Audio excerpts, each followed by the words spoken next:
তো আমরা পড়ব হচ্ছে রক্তকণিকা। তো আমাদের বলছিলাম যে আমাদের যে বোন ম্যারো আছে, এই যে আমাদের this is our bone marrow house, সেই বোন ম্যারো হাউস থেকে আমাদের হচ্ছে রক্তকণিকা তৈরি হয়।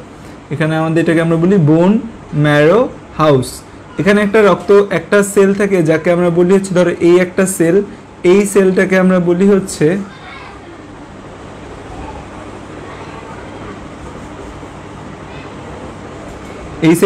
বলি হচ্ছে প্লুরিপটেন্ট হেমোপয়েটিক স্টেম সেল। তোমাদের লাস্ট দিন বলছিলাম যে প্লুরিপটেন্ট হেমোপয়েটিক স্টেম সেল মানে যে কোষটা থেকে সকল রক্তকণিকা সৃষ্টি হতে পারে। এই প্লুরিপটেন্ট হেমোপয়েটিক স্টেম সেল থেকে দুইটা লাইনের কোষ তৈরি হয়, বা এর থেকে হচ্ছে যে দুইটা স্টেম সেল তৈরি হয়। আরও এই স্টেম সেলটাকে আমরা বলি, এইটাকে আমরা বলি হচ্ছে লিম্ফয়েড স্টেম সেল। এই যে স্টেম সেলটা, এটাকে আমরা বলি মায়ালয়েড স্টেম সেল। একটাকে আমরা বলি লিম্ফয়েড, আর একটাকে আমরা বলি মায়ালয়েড স্টেম সেল। তো এই লিম্ফয়েড স্টেম সেল থেকে পরবর্তীতে আমরা তিনটা জিনিস পাই বা তিনটা রক্তকণিকা পাই। একটাকে আমরা বলি এনকে সেল। এনকে সেল হচ্ছে ন্যাচারালি কিলার সেল। এনকে সেল মানে কি? ন্যাচারালি কিলার, মানে এমনি সে কিলার, খুনি, ন্যাচারালি কিলার সেল। একটাকে আমরা পাই হচ্ছে টি লিম্ফোসাইট, আরেকটা আমরা পাই বি লিম্ফোসাইট। তো ন্যাচারালি কিলার সেলটা আমরা আমাদের লাস্ট দিনের যে পড়া ছিল সেখানে কিন্তু আমরা ন্যাচারাল কিলার সেলের কথা বলি নাই, কারণ আমাদের যে বইগুলো আছে সেই বইগুলোয় ন্যাচারাল কিলার সেল নিয়ে কথা বলা হয় না। আমিও তোমাদের এখানে বলতাম না, জাস্ট হচ্ছে যে তোমরা লাস্ট দিন জিজ্ঞাসা করছো, এই জন্য একটু আজকে 5 মিনিট এইটা নিয়ে একটু কথা বলবো। সো ন্যাচারালি কিলার সেল আর টিবি এই লিম্ফোসাইটগুলোর মধ্যে আসলে পার্থক্য কি? পার্থক্য আসলে মার্কারে। আমাদের বডিতে সব কিছু চিহ্নিত করার জন্য কিছু মার্কার ব্যবহার করা হয়। এই এনকে সেলগুলোর মধ্যে কোনো মার্কার থাকে না, এই জন্য এরা হচ্ছে যে মানে এরকম শুধু ঘোরাফেরা করে, এদের কোনো মা বাপ নেই। সো এটা হচ্ছে যে এদের সমস্যা। আর টি লিম্ফোসাইট আর বি লিম্ফোসাইট যারা আছে এদের মধ্যে দেখা যায় মার্কার থাকে। আমরা কিছু মেডিকেলে যখন পড়বা তখন জানবা CD4, CD3, যদিও এগুলা মেডিকেল স্টুডেন্টদের জন্য অনেক কঠিন, তোমাদের জন্য তা আরও কঠিন। তো এই জন্য বইগুলোর মধ্যে ব্রড ভাষায় টি লিম্ফোসাইট আর বি লিম্ফোসাইট বলা আছে। টি লিম্ফোসাইট আবার দুই প্রকারের, একটা হচ্ছে হেল্পার টি সেল আর একটা হচ্ছে সাইটোটক্সিক টি সেল। হেল্পার টি সেল আবার দুই টাইপের, একটা হেল্পার টি সেল 1, একটা হচ্ছে হেল্পার টি সেল 2। কালকে আসিফ ইকবাল বলছিল যে আমাকে যে হচ্ছে টি সেল সাইটোটক্সিক টি সেলের কথা বলছিল আসিফ ইকবাল, রেগুলেটরি টি সেলের কথা বলছে। রেগুলেটরি টি সেলটা আসলে আলাদাভাবে ডিফারেন্সিয়েট করে দেওয়া হয় না। আমাদের মেডিকেলীয় যে বইগুলো আছে সেগুলোর মধ্যে আমি কখনো দেখি নাই। বিশেষ করে ইমিউনোলজিক্যাল যে বই আছে, লেঞ্জের কথা বলা হোক বা আরও যে বইগুলো আছে, কোনোটার ভেতরই হচ্ছে যে এই রেগুলেটরি টি সেলের কথা বলা হয়নি। তো দেখা যায় হেল্পার টি সেল আর সাইটোটক্সিক টি সেল, হেল্পারের মধ্যে দুইটা, হেল্পার 1 এবং হেল্পার 2 সেল রয়েছে। আর বি লিম্ফোসাইট যেটা আছে, বি লিম্ফোসাইটটা পরবর্তীতে আমাদের অ্যান্টিবডিতে কনভার্ট হয়। আমাদের যে বি লিম্ফোসাইট আছে, বি লিম্ফোসাইটটা আমাদের পরবর্তীতে অ্যান্টিবডিতে কনভার্ট হয়। এখন তাহলে এই লিম্ফোসাইটগুলো আমাদের জন্য ইম্পর্টেন্ট। আর এই যে মায়ালয়েড সিরিজ অফ স্টেম সেল, এই মায়ালয়েড সিরিজ অফ স্টেম সেল থেকে আমাদের অনেকগুলা ভাগে বের হয়। যেমন একটা ভাগ হয় যেটাকে আমরা বলি ইরাইথ্রোব্লাস্ট। আমরা জানি যে ইরাইথ্রোব্লাস্ট থেকে আমরা পরবর্তীতে কি পাই? ইরাইথ্রোব্লাস্ট থেকে আমরা পরবর্তীতে পাই ইরাইথ্রোসাইট। এছাড়া এখান থেকে আরেকটা আসে যেটাকে আমরা বলি মেগা ক্যারিওব্লাস্ট থেকে আমরা পাই হচ্ছে মেগাক্যারিওসাইট তৈরি হয়। মেগাক্যারিওসাইট থেকে আমরা পাই প্লেটিলেট। এবং বাকি যে লোহিত অনুচক্রিকা শ্বেত রক্তকণিকাগুলো আছে, এই লিম্ফয়েড সিরিজ লিম্ফোসাইট ছাড়া বাকি যে শ্বেত রক্তকণিকাগুলো আছে সব কিন্তু এই মায়ালয়েড সিরিজ থেকে আসে। এই জন্য আমাকে কালকে কে জানি জিজ্ঞাসা করলো যে ভাইয়া আপনি তো বলছেন হচ্ছে শ্বেত রক্তকণিকা তৈরি মানে হচ্ছে লিউকোপয়েসিস, কিন্তু আলিম স্যারের বইয়ে বলা আছে মায়ালোপয়েসিস। দেখো আমাদের এই যে লিম্ফোসাইট তৈরি, একে কিন্তু আমরা লিম্ফোপয়েসিস বলি। আবার অন্যান্য যে জিনিসগুলো সেগুলোকে মায়ালোপয়েসিস বললেও বলা যেতে পারে। সো দ্যাটস ওয়াই আমি ব্রড হেডিংয়ে তোমাদের একটা নামই বলছি। সেই নামটা কি ছিল? সেই নামটা ছিল হচ্ছে আমাদের যেটা বলছিলাম যে লিউকোপয়েসিস, যেহেতু লিউকোসাইট তৈরি করে। তো এরপর এখান থেকে আমাদের যে রক্তকণিকাগুলো আছে, বাকি যে 4 টাইপের রক্তকণিকা আছে, ধরো আমরা যেগুলোকে বলি neutrophil, eosinophil, neutrophil, eosinophil, monocyte আর বেসোফিল, এগুলো আমরা এই রক্তকণিকাগুলো থেকে পরবর্তীতে পাই। মনোসাইটটা নিয়েও আমি কালকে একটা ভুল কথা বলছিলাম যে মনোসাইট আমাদের পরবর্তীতে কনভার্ট হয় ম্যাক্রোফেজে। মনোসাইট কখন ম্যাক্রোফেজে কনভার্ট হয়? যখন সে টিস্যুর ভেতর প্রবেশ করে। টিস্যুর ভেতর প্রবেশ করলে সে 5 থেকে 10 গুণ বড় হয়ে যায়, 5 থেকে 10 গুণ বড় হয়ে যায়। এই ম্যাক্রোফেজের একটা টার্মিনোলজি নিয়ে আমি তোমাদের ভুল বলছিলাম, যে স্কিনে যে ম্যাক্রোফেজ থাকে আমি তাকে ডেনড্রাইটিক সেল বলছিলাম। স্কিনের ম্যাক্রোফেজকে বলা হয় ল্যাঙ্গারহ্যান্স কোষ। স্কিনের ম্যাক্রোফেজকে কি বলা হয়? স্কিনের ম্যাক্রোফেজকে বলা হয় ল্যাঙ্গারহ্যান্স কোষ। এই ল্যাঙ্গারহ্যান্স কোষটা ডেনড্রাইটিক কোষের মতো দেখতে কিছুটা। ডেনড্রাইটিক কোষ হচ্ছে আমাদের একটা অ্যান্টিজেন প্রেজেন্টিং কোষ। আমাদের বডিতে কোনো জীবাণু প্রবেশ করলে সেই জীবাণুটাকে প্রেজেন্ট করে এরকম একটা কোষ ডেনড্রাইটিক কোষ। সো ডেনড্রাইটিক কোষ নিয়ে আমরা বিস্তারিত সেই 10 অধ্যায় পড়তে গেলে পাবো। সো স্কিনেরটা আমি ভুলে বলছিলাম ডেনড্রাইটিক কোষ। এটা ডেনড্রাইটিক কোষ হবে, এটা ল্যাঙ্গারহ্যান্স কোষ হবে। কোনো বইকে ডেনড্রাইটিক কোষও বলা আছে। কেন বলছে? যে কারণ এই ল্যাঙ্গারহ্যান্স কোষটা দেখতে আমাদের ডেনড্রাইটিক কোষের অনুরূপ। আর আমাদের স্প্লিনের যে কথাটা বলেছিলাম, স্প্লিনের ম্যাক্রোফেজটা হবে তাহলে লিটোরাল কোষ। স্কিনের ম্যাক্রোফেজটা হবে কি? লিটোরাল কোষ। আসিফ ইকবালকে ধন্যবাদ, সে কালকে আমার ভুলটা ধরায় দিছে। তোমরাও ঠিক পড়ার সময় একটু দেখে নিবা যে আসলে সঠিক ভুল কিনা। কখনো ভুল পাইলে আমাকে বলবা, কারণ হচ্ছে যে আসলে অনেক সময় ভুল হয়ে যেতে পারে। সো ভুলটা বলে দিবা, আমি ইনশাল্লাহ দেখে কারেক্ট করে দিব, ঠিক আছে?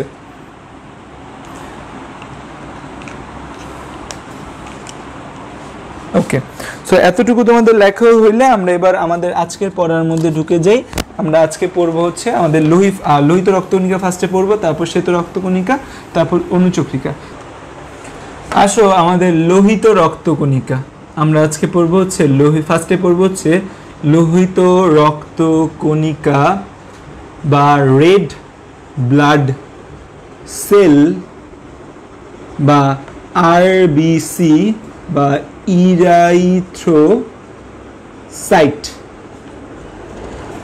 লোহিত রক্তকণিকা বা রেড ব্লাড সেল বা আরবিসি আর ইরাইথ্রোসাইট, এই যে লোহিত রক্তকণিকা আছে, এই লোহিত রক্তকণিকাটা আমাদের কোথায় তৈরি হয়? লোহিত রক্তকণিকাটা আমাদের উৎপত্তি হয় কোথায়? আমরা জানি লোহিত রক্তকণিকাটা উৎপত্তি হয়, যে কোনো রক্তকণিকা আমাদের বোন ম্যারোতে তৈরি হয়। কোথায় তৈরি হয়? বোন ম্যারোর প্লুরিপোটেন্ট হেমাটোপয়েটিক স্টেম সেল থেকে আমাদের যে কোনো ধরনের এই রক্তকণিকা তৈরি হয়। যে কোনো রক্তকণিকা আমাদের কোথা থেকে তৈরি হয়? এই বোন ম্যারো থেকে তৈরি হয়। এবং লোহিত রক্তকণিকার উৎপত্তি, যে লোহিত রক্তকণিকার উৎপত্তিকে আমরা কি বলি? লোহিত রক্তকণিকার উৎপত্তিকে আমরা বলি এরিথ্রোপয়েসিস বলি। এরিথ্রোপয়েসিস বলি। এই লোহিত রক্তকণিকার উৎপত্তিকে আমরা কি বলি? এরিথ্রোপয়েসিস বলি। এই এরিথ্রোপয়েসিস প্রক্রিয়ায় আমাদের তিনটা জিনিস আমাদের মনে রাখতে হবে, প্রয়োজন হয় এরিথ্রোপয়েসিস প্রক্রিয়ায়।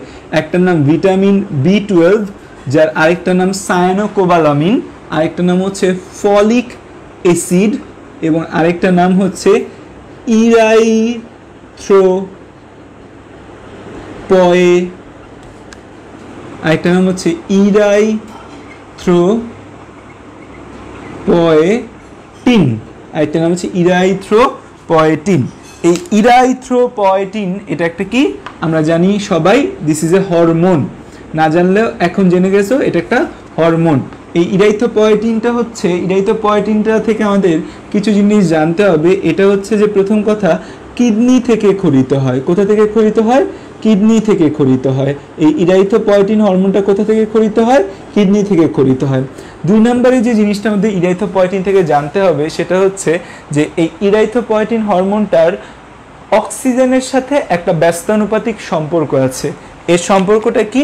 এই ইরাইথ্রোপয়েটিন প্রোডাকশন হচ্ছে যে অক্সিজেনের সাথে অক্সিজেন 1/proportional ইরাইথ্রোপয়েটিন। আমি আরো একটু এদিকে লিখি, অক্সিজেন 1/proportional ইরাইথ্রোপয়েটিন। এটা মানে আসলে কি? Oxygen 1/proportional ইরাইথ্রোপয়েটিন। এমন কোনো কন্ডিশন যদি ক্রিয়েট হয় যেখানে অক্সিজেন স্বল্পতা আছে, অক্সিজেন কমে গেছে, এমন কোনো কন্ডিশন যদি ক্রিয়েট হয় যেখানে অক্সিজেন স্বল্পতা আছে বা অক্সিজেন কমে গেছে, তখন ইরাইথোপয়েটিনের পরিমাণ বেড়ে যাবে। এমন কোনো কন্ডিশন হয় যদি অক্সিজেন অধিক, অক্সিজেন বেশি, তখন ইরাইথোপয়েটিনের সংখ্যা কমে যাবে। অক্সিজেন বেশি থাকলে কি হবে? ইরাইথোপয়েটিন কমবে। অক্সিজেন কম থাকলে ইরাইথোপয়েটিন বাড়বে। কারণটা কি? কারণ হচ্ছে এই অক্সিজেন কমাকে অক্সিজেন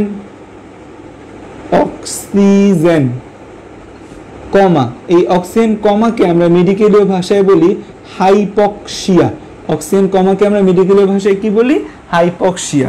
এই হাইপক্সিয়া হচ্ছে এই আমাদের হাইপক্সিয়া হলে আমাদের কিডনি উদ্দীপ্ত হয়। আমাদের কিডনির যে এই ইরাইথোপয়েটিন নামক কোষ তৈরির জন্য, ইরাইথোপয়েটিন নামক হরমোন তৈরির জন্য যে কোষগুলো আছে তারা উদ্দীপ্ত হয়। উদ্দীপ্ত হয়ে বেশি বেশি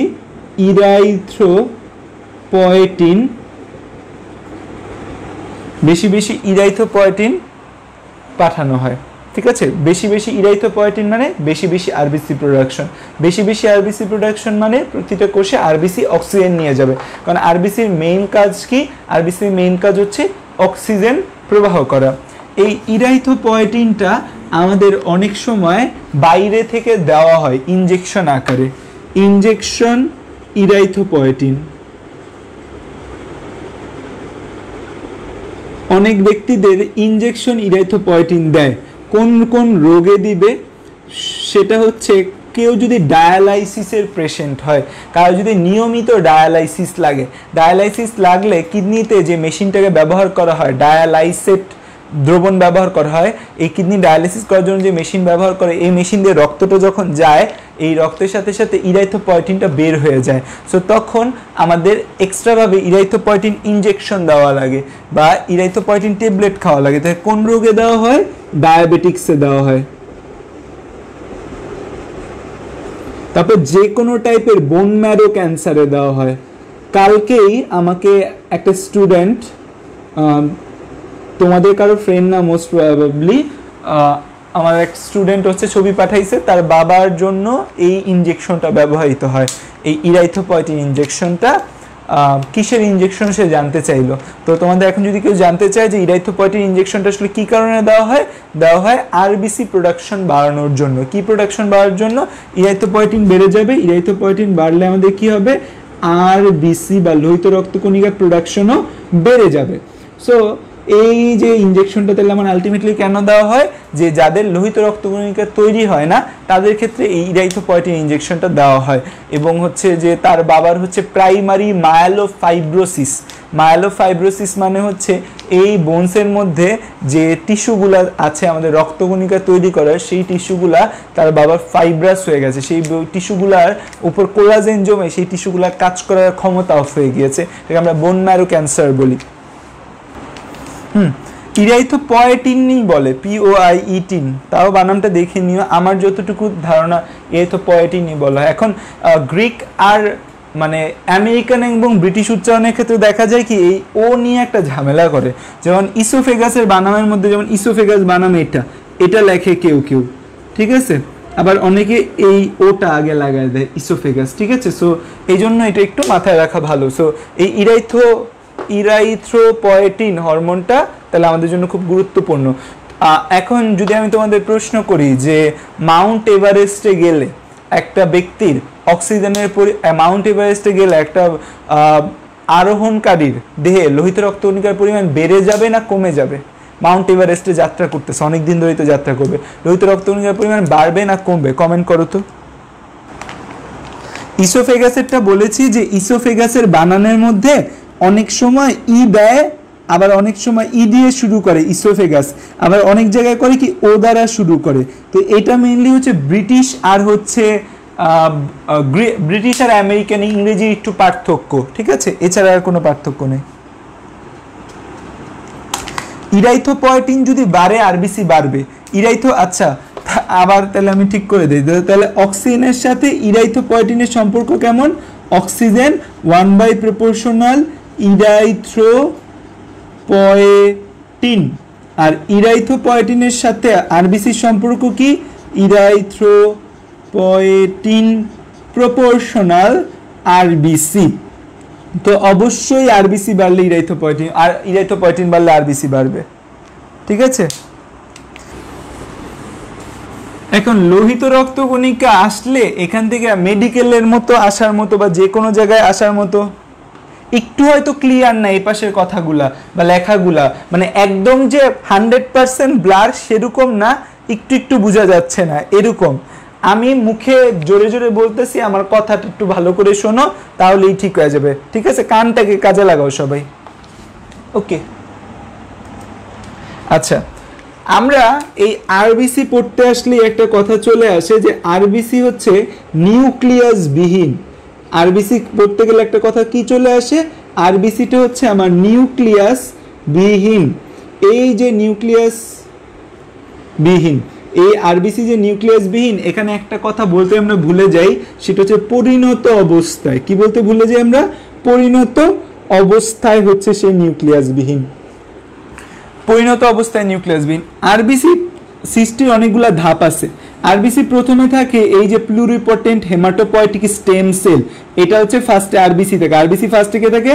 প্লুরিপটেন্ট হেমাটোপয়েটিক স্টেম সেল, এখান থেকে আরবিসি তৈরি হয়। তারপর হচ্ছে আরবিসি প্লুরিপটেন্ট, মানে যে কোনো সেল সে তৈরি করতে পারে। তারপর সে সিদ্ধান্ত নেয় যে না, সে শুধুমাত্র আরবিসিকেই তৈরি করবে। যখন সে সিদ্ধান্ত নেয় সে শুধু আরবিসিকে তৈরি করবে, তখন তাকে বলা হয় কমিটেড, যে কমিটমেন্ট দিয়ে দেয়, যে কমিটেড স্টেম সেল। তোমরা যেমন কমিটমেন্ট দিয়ে দাও না যে আমি তোমার তুমি আমার, ঠিক তেমনি আরবিসি এইও স্টেটমেন্ট দিয়ে দেয় যে কমিটেড স্টেম সেল, আমি শুধু আরবিসিকেই তৈরি করব। তারপরের যে ধাপটা তার নাম হচ্ছে প্রোনর্মোব্লাস্ট। তারপর তৈরি করে হচ্ছে যে প্রোনর্মোব্লাস্ট। এর জাস্ট তোমাদের জানার জন্য, প্রোনর্মোব্লাস্ট, প্রোনর্মোব্লাস্ট থেকে তৈরি হয় আর্লি নর্মোব্লাস্ট। আর্লি নর্মোব্লাস্ট। এই আর্লি নর্মোব্লাস্ট থেকে তৈরি হয় হচ্ছে লেট নর্মোব্লাস্ট। তাহলে দেখো, pro, early, late, late normoblast. এই যে ব্লাস্ট করতেছি না, এই প্রত্যেকটা নর্মোব্লাস্টের মধ্যে নিউক্লিয়াস ছিল। প্রত্যেকটা নর্মোব্লাস্টের ভিতর কি ছিল? নিউক্লিয়াস ছিল। এরপর সেখান থেকে যে সেলটা আসে তার মধ্যে নিউক্লিয়াসটা এরকম ভেঙে যেতে থাকে, এটাকে বলা হয় রেটিকুলোসাইট। রেটিকুলোসাইট। এবং এই রেটিকুলোসাইটটা এতটুকু পর্যন্ত ছিল বোন ম্যারোতে, এখানে চলে আসে ব্লাডে। এটা কই চলে আসে? ব্লাডে। তার মানে বোন ম্যারো থেকে ব্লাডে লোহিত রক্তকণিকাটা কি নামে আসে? রেটিকুলোসাইট নামে আসে। বোন ম্যারো থেকে ব্লাডে লোহিত রক্তকণিকা কি নামে আসে? রেটিকুলোসাইটে আসে। রেটিকুলোসাইটে আসার পর সাথে সাথে উইথিন এ মিনিট এটা কিসে কনভার্ট হয়ে যায়? ইরাইথ্রোসাইটে কনভার্ট হয়ে যায়। কিসে কনভার্ট হয়? ইরাইথ্রোসাইট। এবং এই ইরাইথ্রোসাইটের মধ্যে আমাদের নাথিং, এই ইরাইথ্রোসাইটে আমাদের কিচ্ছু লাগে না। No nucleus, no mitochondria, no Golgi body, no lysosome, কিচ্ছু থাকে না। এখানে শুধুমাত্র কি থাকে? হিমোগ্লোবিন থাকে। এখানে শুধুমাত্র কি থাকে? হিমোগ্লোবিন থাকে। এই যে আরবিসি, তার মানে এখানে যেটা বলতে হবে, এই যে প্লুরিপটেন্ট হেমোপয়েটিক স্টেম সেল থেকে রেটিকুলোসাইট পর্যন্ত প্রতিটা ধাপে নিউক্লিয়াস থাকে। প্রতিটা ধাপে নিউক্লিয়াস থাকে। শুধুমাত্র কোথায় নিউক্লিয়াস থাকে না? এই রেটিকুলোসাইট থেকে যখন ইরাইথ্রোসাইটে কনভার্ট হয় তখন কোনো নিউক্লিয়াস থাকে না। তার মানে নিউক্লিয়াস আমার কোথায় থাকবে না? এই রেটিকুলোসাইট থেকে ইরাইথ্রোসাইট। দ্যাটস ওয়াই অবশ্যই বলতে হবে কোন অবস্থায় থাকে না? পরিণত অবস্থায় থাকে না। তোমরা বলো আরবিসি নিউক্লিয়াস বিহীন, আরবিসি নিউক্লিয়াস বিহীন। নো, আরবিসি তো জন্মের প্রত্যেকটা ধাপে নিউক্লিয়াস ছিল, শুধুমাত্র যখন পরিণত হয়ে যায় তখন নিউক্লিয়াস থাকে না। পৃথিবীতে দুইটা কোষ আছে যারা পরিণত অবস্থায় নিউক্লিয়াস থাকে না, একটা হচ্ছে আরবিসি, একটা সিভনল। এই দুইটা কোষে পরিণত অবস্থায় কোনো নিউক্লিয়াস থাকে না। কেন সে নিউক্লিয়াসকে জলাঞ্জলি দিল? কারণ সে দেখতে পেল এই পৃথিবী অনেক কঠিন, এই পৃথিবী শুধুমাত্র টাকার পিছে দৌড়ায়। তো সেজন্য সে টাকা ইনকাম করার চিন্তা, টাকা ইনকাম করার কথা ভেবে সে তার মান, সম্মান, সততা, নিষ্ঠা সব ত্যাগ করে দিল। ত্যাগ করে দিয়ে কি করলো? সে শুধু হচ্ছে টাকার পিছে দৌড়ালো। এখানে টাকাটা হচ্ছে অক্সিজেন, যে আমার পুরো বডির অক্সিজেন দরকার। অবশ্য সে এত খারাপ না, সে ভালো। সে হচ্ছে তার সব কিছু বাদ দিয়ে এই জাস্ট কাকে রাখে, হিমোগ্লোবিন রাখার জন্য সর্বোচ্চ জায়গা ব্যয় করে, তার দেহের যতটুকু জায়গা আছে তা হিমোগ্লোবিন বহনের জন্য দেয়। কারণ আরবিসির মেইন কাজ হচ্ছে কি বহন করা, আরবিসির মেইন কাজ হচ্ছে হিমোগ্লোবিন বহন করা। এখন ভাইয়া এই নামগুলো কি আমাদের মনে রাখতে হবে? না, এই নাম তোমার মনে রাখা লাগবে না, তুমি জাস্ট মনে রাখবা ইরাইথোসাইট তৈরি হয় এবং ইরাইথোসাইটের মধ্যে নিউক্লিয়াস থাকে না। এবং এতটুকু মনে রাখতে পারো যে বোন ম্যারো থেকে কোনটি আমাদের রক্তে আসে, তখন বলতে পারো যে রেটিকুলোসাইট রক্তে আসে। এখন তোমাদের তো অনেকগুলা বই, অনেক বইয়ে নানা তথ্য ইনফরমেশন দেওয়া আছে, সেই ইনফরমেশনগুলো হয়তো কোনো না কোনো বইয়ের মধ্যে দেওয়া থাকতেই পারে। বিশেষ করে নীলুফার ইয়াসমিনের ম্যাডামের বইয়ে প্রচণ্ড ইনফরমেশন দেওয়া, একদম পারলে উনি হচ্ছে যে মেডিকেলের বই লিখে দিত যে এটা তোমরা মেডিকেলের জন্য, মানে মেডিকেলের বইটাই উনি হচ্ছে যে লিখে ফেলতো, এরকমভাবে লিখছে। তো আমাদের এই আরবিসি কিন্তু পরিণত অবস্থায় নিউক্লিয়াস থাকে না, জাস্ট এতটুকু মাথায় রাখলেই হবে।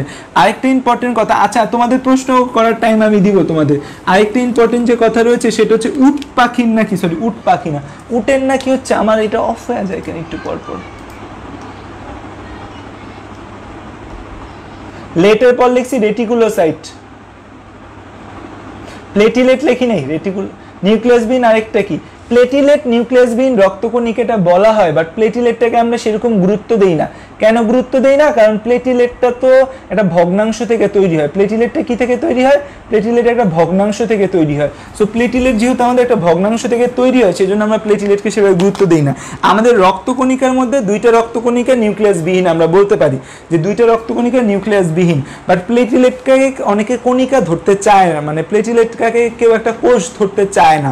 সো প্লেটিলেটটাকে সেভাবে গুরুত্ব দেওয়া হয় না। নিউক্লিয়াস বিহীন কোষ যদি বলে স্পেসিফিকভাবে, তখন সেখানে আরবিসি এবং সিভ নল, যে আমাদের ভাজক ফ্লোয়েমের মধ্যে যে সিভ নল পাওয়া যায়, সেই সিভ নলটা বেশি গুরুত্বপূর্ণ আমাদের জন্য, যে নিউক্লিয়াস বিহীন, পরিণত অবস্থায় নিউক্লিয়াস বিহীন।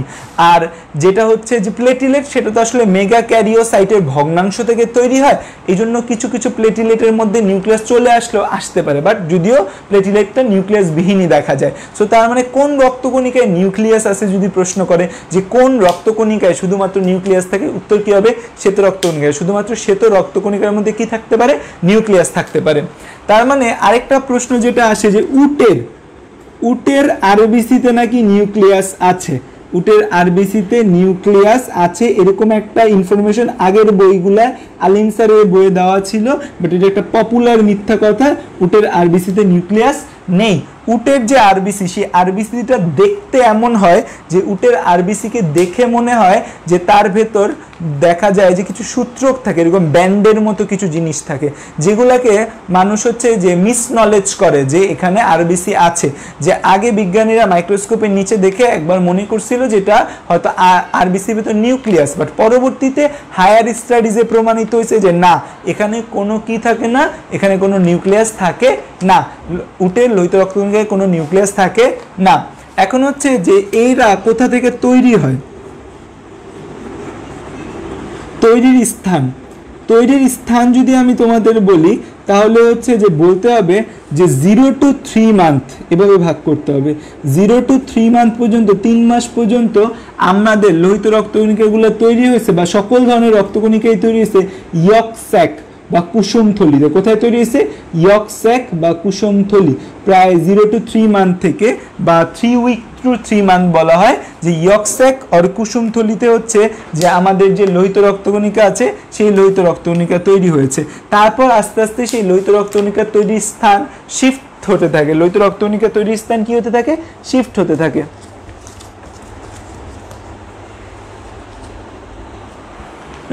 তো আমাদের বইগুলোর মধ্যে বলা হচ্ছে 3 week to 3 মান্থ, ঠিক আছে? 3 week to 3 মান্থ আমাদের ইয়ক স্যাক বা কুসুমথলিতে তৈরি হয়। তারপর হচ্ছে 3 মান্থ থেকে দেখা যায় যে সামনের দিনগুলোতে 3 মান্থ থেকে হচ্ছে যে 6 মান্থ পর্যন্ত, 9 মান্থ পর্যন্ত আমাদের তৈরি করে যকৃৎ। আমাদের কে তৈরি করে? যকৃৎ তৈরি করে। এবং আমরা যকৃৎটা 9 মান্থের পর আস্তে আস্তে যকৃৎ এই দায়িত্বটা ছেড়ে দেয় কার উপর? যকৃৎ এই দায়িত্বটা ছেড়ে দেয় আমাদের অস্থিমজ্জাগুলোর উপর। এবং দেখা যায় জন্মের পর, আমরা যখন জন্ম নেই, জন্মের পর সকল অস্থি আমাদের এই ব্লাড সেল তৈরি করে, এই অস্থির যে জায়গা থেকে ব্লাড সেলগুলো তৈরি হয়, অস্থির যে জায়গা থেকে ব্লাড সেল তৈরি হয় তাকে আমরা বলি অস্থি মজ্জা। তাকে আমরা কি বলি? অস্থি মজ্জা। অস্থির যে জায়গা থেকে এই ব্লাড সেলগুলো তৈরি হয় তাকে আমরা বলি অস্থি মজ্জা। অস্থি মজ্জা দুই টাইপের, একটাকে আমরা বলি হচ্ছে লাল অস্থি মজ্জা, আরেকটাকে আমরা বলি হলুদ অস্থি মজ্জা। তো নর্মালি আমরা জন্মের পর আমাদের সকল অস্থি মজ্জা ছিল লাল।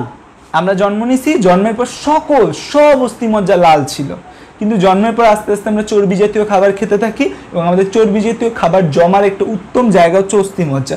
তখন আমাদের লাল অস্থিমজ্জাগুলো আস্তে আস্তে রূপান্তরিত হয়ে কিসে রূপান্তরিত হয়? হলুদ অস্থিমজ্জায় রূপান্তরিত হয়। এছাড়াও চর্বি জমা ছাড়াও লাল অস্থিমজ্জাগুলো কাজ করতে করতে ফ্যাটিক হয়ে লোহিত হলুদ অস্থিমজ্জা গঠন করে। তার মানে জন্মের পর আমাদের পুরা বডির সকল কোষচাচ্ছে আমরা লোহিত রক্তকণিকা তৈরি করি। এই জন্য দেখবা যে লোহিত রক্তকণিকার সংখ্যাও কিন্তু জন্মের পর ভ্রূণ অবস্থায় অনেক বেশি থাকে।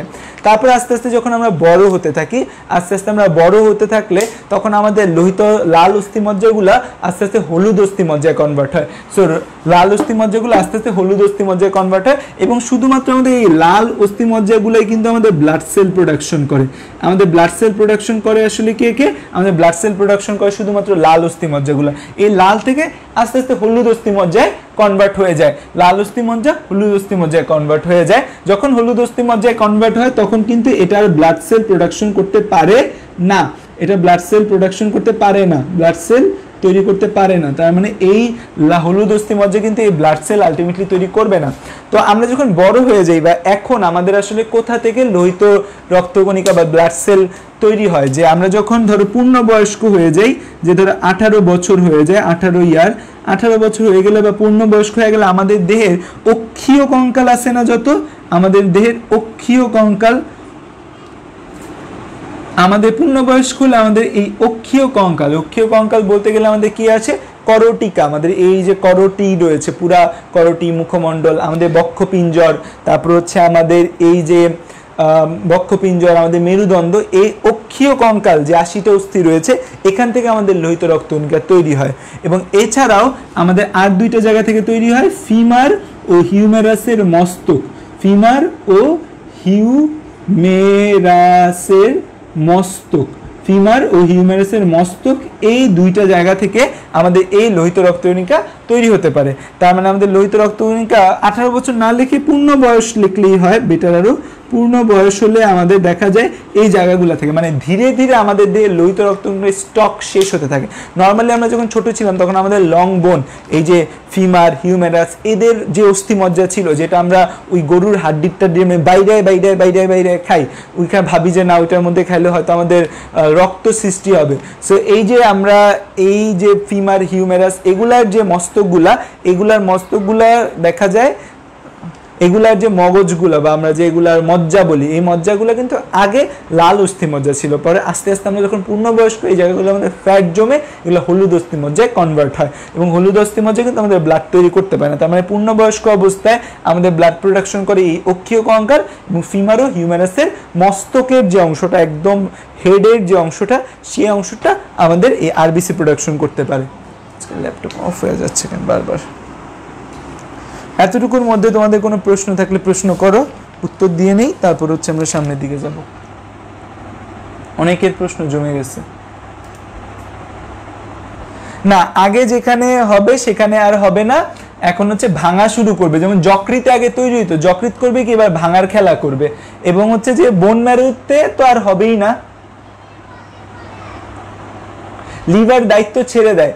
লিভার কেন দায়িত্ব ছেড়ে দেয়? আর 3 উইকের আগে তৈরি হয় না কেন? 3 উইকের আগে তৈরি হয় না কারণ তখন ভ্রূণের মেসোডার্ম থাকে না এবং ভ্রূণের মেসোডার্ম ছাড়া এটি তৈরি হবে না। ডায়াবেটিক্স হলে আরবিসি কমে, 5 বার বললাম। আচ্ছা, নর্মোব্লাস্ট মানে নর্মাল রক্তকণিকা,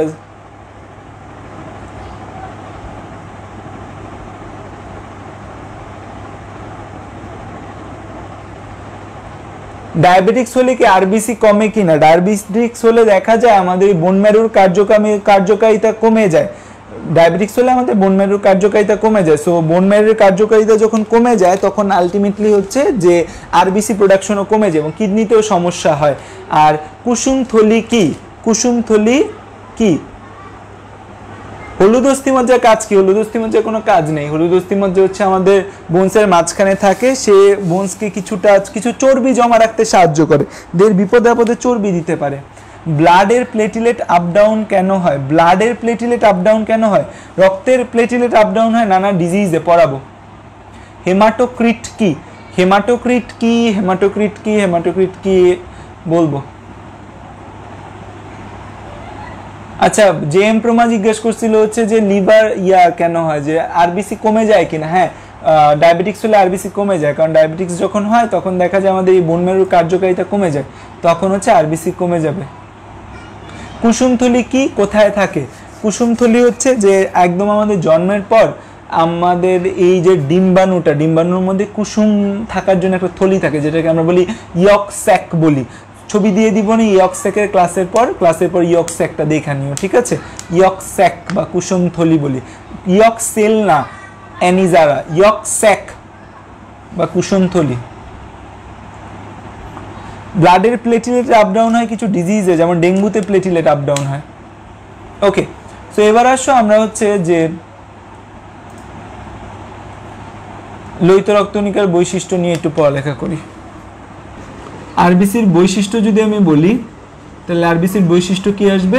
1 নম্বরে যেটা তার কথা হচ্ছে যে গোল, 2 নম্বর যে কথাটা আসবে সেটা হচ্ছে দ্বি অবতল। তার মানে আরবিসিটা দেখতে হবে এরকম, তাই না?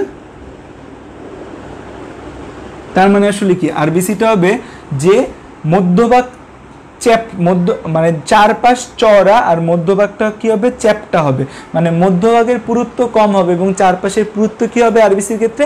বেশি হবে। এই দ্বি অবতল হওয়ার ফলে আসলে আরবিসির লাভটা কি হয়েছে? এই যে দ্বি অবতল যে শেপটা, এই শেপটা থাকার কারণে আরবিসির গ্যাস ব্যাপন ক্ষেত্র বেড়ে গেছে। ও দেখা যায় যে গ্যাস গোল হইলে যতটুকু গ্যাস ব্যাপন করতে পারতো তার থেকে এখন তার গ্যাস আদান প্রদান করার জন্য জায়গা বেড়ে গেছে। তো দেখা যায় দ্বি অবতল হওয়ার কারণে কি হয়েছে? দ্বি অবতল হওয়ার কারণে গ্যাস ব্যাপন ক্ষেত্র এর অনেক গুণ বেড়ে গিয়েছে, যে এ বেশি জায়গা পাচ্ছে গ্যাস ব্যাপন করার জন্য। আর এই দ্বি অবতল শেপের কারণে আরবিসি করে কি এরকম একটু চলাফেরা, একটু মুভমেন্ট করতে পারে, আরবিসি একটু স্কুইজ হইতে পারে। দেখা যায় আমাদের অনেক রক্তনালী আছে, অনেক চিকুন চিকুন রক্তনালী, সেই চিকুন চিকুন রক্তনালীগুলো দিয়ে আরবিসি ঢুকতে পারবে, বের হইতে পারবে। কি কারণে? এই দ্বি অবতল হওয়ার কারণে, ঠিক আছে? সো এটা হচ্ছে আরবিসি দ্বি অবতল হওয়ার একটা সুবিধা। এবং আরবিসিতে আমাদের কি থাকবে না? নিউক্লিয়াস থাকবে না পরিণত অবস্থায়। আমরা বলছি কেন থাকবে না? কারণ হচ্ছে যে যেন এই জায়গায় বেশি হিমোগ্লোবিন থাকতে পারে। তোমাদের কাছে একটা প্রশ্ন রইল আমার, মাইটোকন্ড্রিয়া কেন থাকেন এবং থাকলে কি সমস্যা হইতো? মাইটোকন্ড্রিয়া থাকলে কি সমস্যা হতো? ঠিক আছে, আমাদের লোহিত রক্তকণিকায় যদি মাইটোকন্ড্রিয়া থাকতো তাহলে কি সমস্যা হতো, তখন আমাদের কি প্রবলেম দেখা যায়? তো এটা তোমাদের কাছে প্রশ্ন। সংখ্যাটা মনে রাখা খুব ইম্পর্টেন্ট, যে এদের সংখ্যা কত, আরবিসির সংখ্যা কত, এই সংখ্যাটা আমরা মনে রাখবো। সংখ্যাটা আমরা কিছু জিনিস মনে রাখবো বিভিন্ন বয়সের জন্য। আমরা হচ্ছে যে একটা চার্ট করে ফেলি যে ভিন্ন ভিন্ন বয়সে আমাদের এই আরবিসির সংখ্যা কত, আরবিসির সংখ্যা। আরেকটা জিনিস আমরা মনে রাখবো হিমোগ্লোবিনের পরিমাণ। এই জিনিসটা একটা চার্ট করে ফেলো যে আরবিসির সংখ্যা এবং হিমোগ্লোবিনের পরিমাণ। তো বিভিন্ন বয়সের মধ্যে আমাদের 4টা বয়স বা 4টা জিনিস আমরা নেই। একটা নেই হচ্ছে ভ্রূণ দেহে, একটা হচ্ছে শিশু অবস্থায়, আরেকটা যেটা আসে সেটা হচ্ছে পূর্ণবয়স্ক পুরুষ, আরেকটা আসে হচ্ছে পূর্ণবয়স্ক স্ত্রী।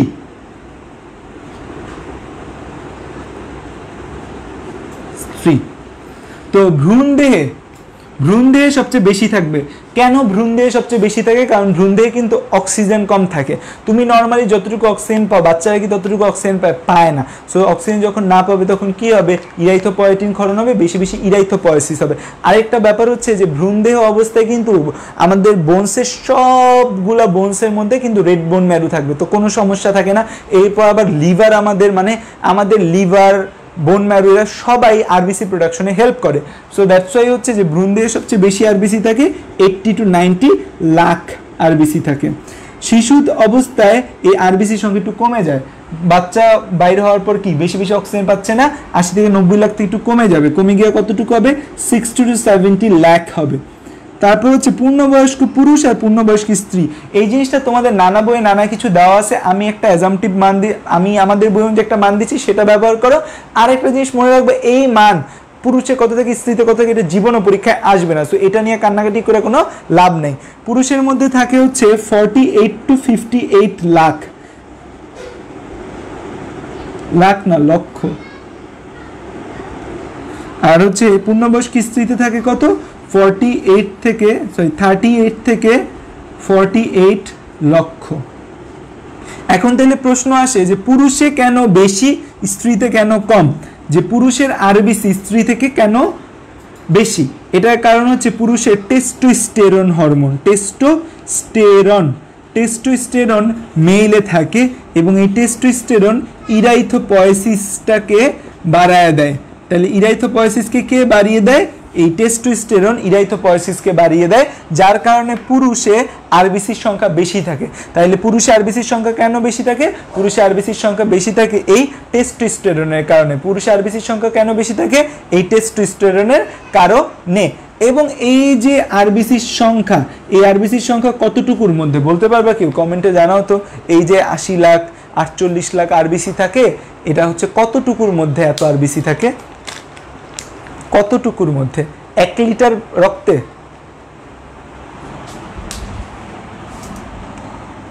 কমেন্টে জানো কয় লিটার রক্তে পাওয়া যায় এই আরবিসি? 1 ঘন মিলিলিটার বলা যায়, প্রতি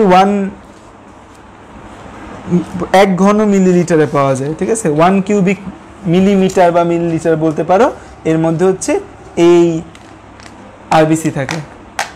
1 ঘন সেন্টিমিটার, সরি 1 ঘন মিলিমিটার, 1 সিসি বলা যায়, 1 ঘন মিলিলিটার। তার মানে হচ্ছে কি বাজে একটা সিচুয়েশন, দেখছো আরবিসি কত বেশি দরকার হয় আমাদের। এবং আরবিসি কিন্তু যেন তেন ব্যাপার না, আরবিসি থাকার সংখ্যা কিন্তু অনেক বেশি দরকার। তার মানে 1 ঘন সেন্টিমিটারে প্রায় লাখের মতো আরবিসি থাকে। মানে ক্যান ইউ ইমাজিন যে এত পরিমাণ আরবিসি আমাদের বডিতে থাকে? আমাদের বডিতে কিন্তু প্রচুর আরবিসি থাকে। আর হিমোগ্লোবিনের পরিমাণ হচ্ছে প্রতি 100 মিলিলিটারে। তার মানে এই সংখ্যাটা আমরা কতর জন্য করছি, 1 কিউবিক মিলিলিটারের জন্য। আর এই হিমোগ্লোবিনেরটা করি আমরা হচ্ছে প্রতি 100 মিলিলিটারে, ইন 100 মিলিলিটারে আমরা হিমোগ্লোবিন করি। হিমোগ্লোবিনটা শিশুদের ক্ষেত্রে আমরা প্রায় হচ্ছে 18 থেকে 20 গ্রাম। শিশুদের ক্ষেত্রে আমরা কত পাই, 18 থেকে 20 গ্রাম। পূর্ণবয়স্ক পুরুষের ক্ষেত্রে আমরা পাই 13.5 থেকে 17.5 গ্রাম। আর হচ্ছে পূর্ণবয়স্ক স্ত্রীর ক্ষেত্রে আমরা পাই হচ্ছে 10.0 থেকে 10 না, বাংলাদেশে আচ্ছা স্ট্যান্ডার্ড হচ্ছে 11.5 থেকে 14.5 গ্রাম। বাট বাংলাদেশের প্রতিটা মেয়ের যদি হিমোগ্লোবিন মাপা হয় না, প্রতিটা মেয়ের মধ্যে ধরো বাংলাদেশের 90% মেয়ের হিমোগ্লোবিন হবে বিলো 10। ওকে, সো এই হচ্ছে হিমোগ্লোবিনের সংখ্যা আমাদের, ঠিক আছে। তো হিমোগ্লোবিন থেকে আমরা কিছু জিনিস জানবো, সেই জিনিসগুলো আসলে কি। তো আমরা তো জানি যে এই হিমোগ্লোবিনের মধ্যে আমরা জানবো যে হিমোগ্লোবিন আসলে কি দ্বারা তৈরি। আমরা অলরেডি জানি হিমোগ্লোবিন দুইটা জিনিস দ্বারা তৈরি, একটা হিম আর গ্লোবিন। যদিও আমরা জানি, আমি আবার একটু বলবো, কারণ আমাদের পড়ালেখার কাজই হচ্ছে বারবার বইলা তোমাদের মাথার মধ্যে এই জিনিসগুলা ঢুকায় দেওয়া। তো আমাদের যে হিমোগ্লোবিন আছে, সেই হিমোগ্লোবিন আসলে কি দ্বারা তৈরি হয়, সেই হিমোগ্লোবিন আমাদের আসলে দুইটা জিনিস দ্বারা তৈরি হয়। একটাকে আমরা বলি হিম এবং আরেকটাকে বলি আমরা গ্লোবিন। হিমটা আসলে কি, হিমটা আসলে আয়রনযুক্ত রঞ্জক পদার্থ। খেয়াল করবে এখানে কিন্তু ফেরাস না, সেদিন দীপ সরকার না কে জানি এটাকে ফেরিক বানায় দিচ্ছে, সরি এটা কিন্তু ফেরিক না, অলওয়েজ কি হবে ফেরাস, Fe2+। তাহলে আয়রনযুক্ত রঞ্জক হচ্ছে আমাদের এই হিম। আর গ্লোবিনটা আসলে কি, গ্লোবিনটা আসলে একটা প্রোটিন, গ্লোবিনটা আসলে কি একটা প্রোটিন। এই আয়রনযুক্ত রঞ্জক, এই আয়রনযুক্ত রঞ্জক থেকে যদি আয়রনটা মুক্ত হয়ে যায়, Fe2+ যদি মুক্ত হয়ে যায়, তখন সে কি তৈরি করে, তখন সে তৈরি করে বিলিরুবিন এবং হচ্ছে বিলিভার্ডিন।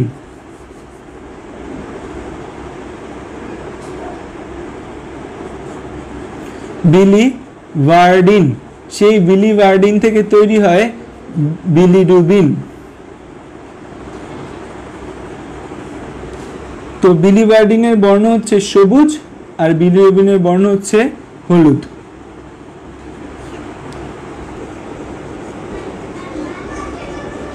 ঠিক আছে, আয়রনটা যখন মুক্ত হয়ে যায় তখন হচ্ছে আমাদের কি মুক্ত হবে, Fe2+ যখন আমাদের মুক্ত হয়ে যায় সেই Fe2+টা আমাদের কি রূপে জমা হয়, সেই Fe2+টা তারপরে আমাদের ফেরিটিন রূপে জমা হয়। Fe2+ আমাদের কি রূপে জমা হয়, ফেরিটিন রূপে আমাদের রক্তের মধ্যে এই Fe2+ জমা হয়। ঠিক আছে, তো হচ্ছে হিমোগ্লোবিন, হিম আর গ্লোবিন। হিমটা কি একটা Fe2+ যুক্ত রঞ্জক, যেটা পরবর্তীতে আয়রন মুক্ত হয়ে গেলে তৈরি হয় বিলিভার্ডিন। বিলিভার্ডিন একটা সবুজ বর্ণের পদার্থ, বিলিভার্ডিন থেকে তৈরি হয় বিলিরুবিন, যেটা একটা হলুদ বর্ণের পদার্থ।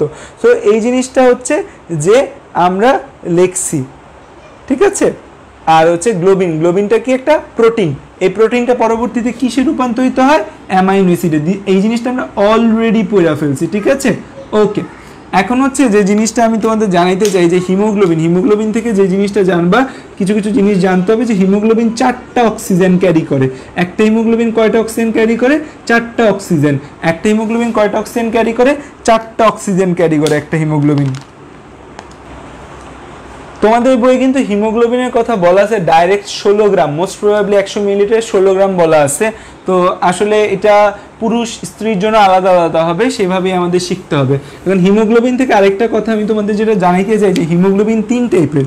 হিমোগ্লোবিন কয় টাইপের, হিমোগ্লোবিন হচ্ছে 3 টাইপের। হিমোগ্লোবিন 3 টাইপের, একটা হচ্ছে হিমোগ্লোবিন এফ, একটা কি হিমোগ্লোবিন এফ, একটা হচ্ছে হিমোগ্লোবিন A2, আর একটা হচ্ছে হিমোগ্লোবিন এ।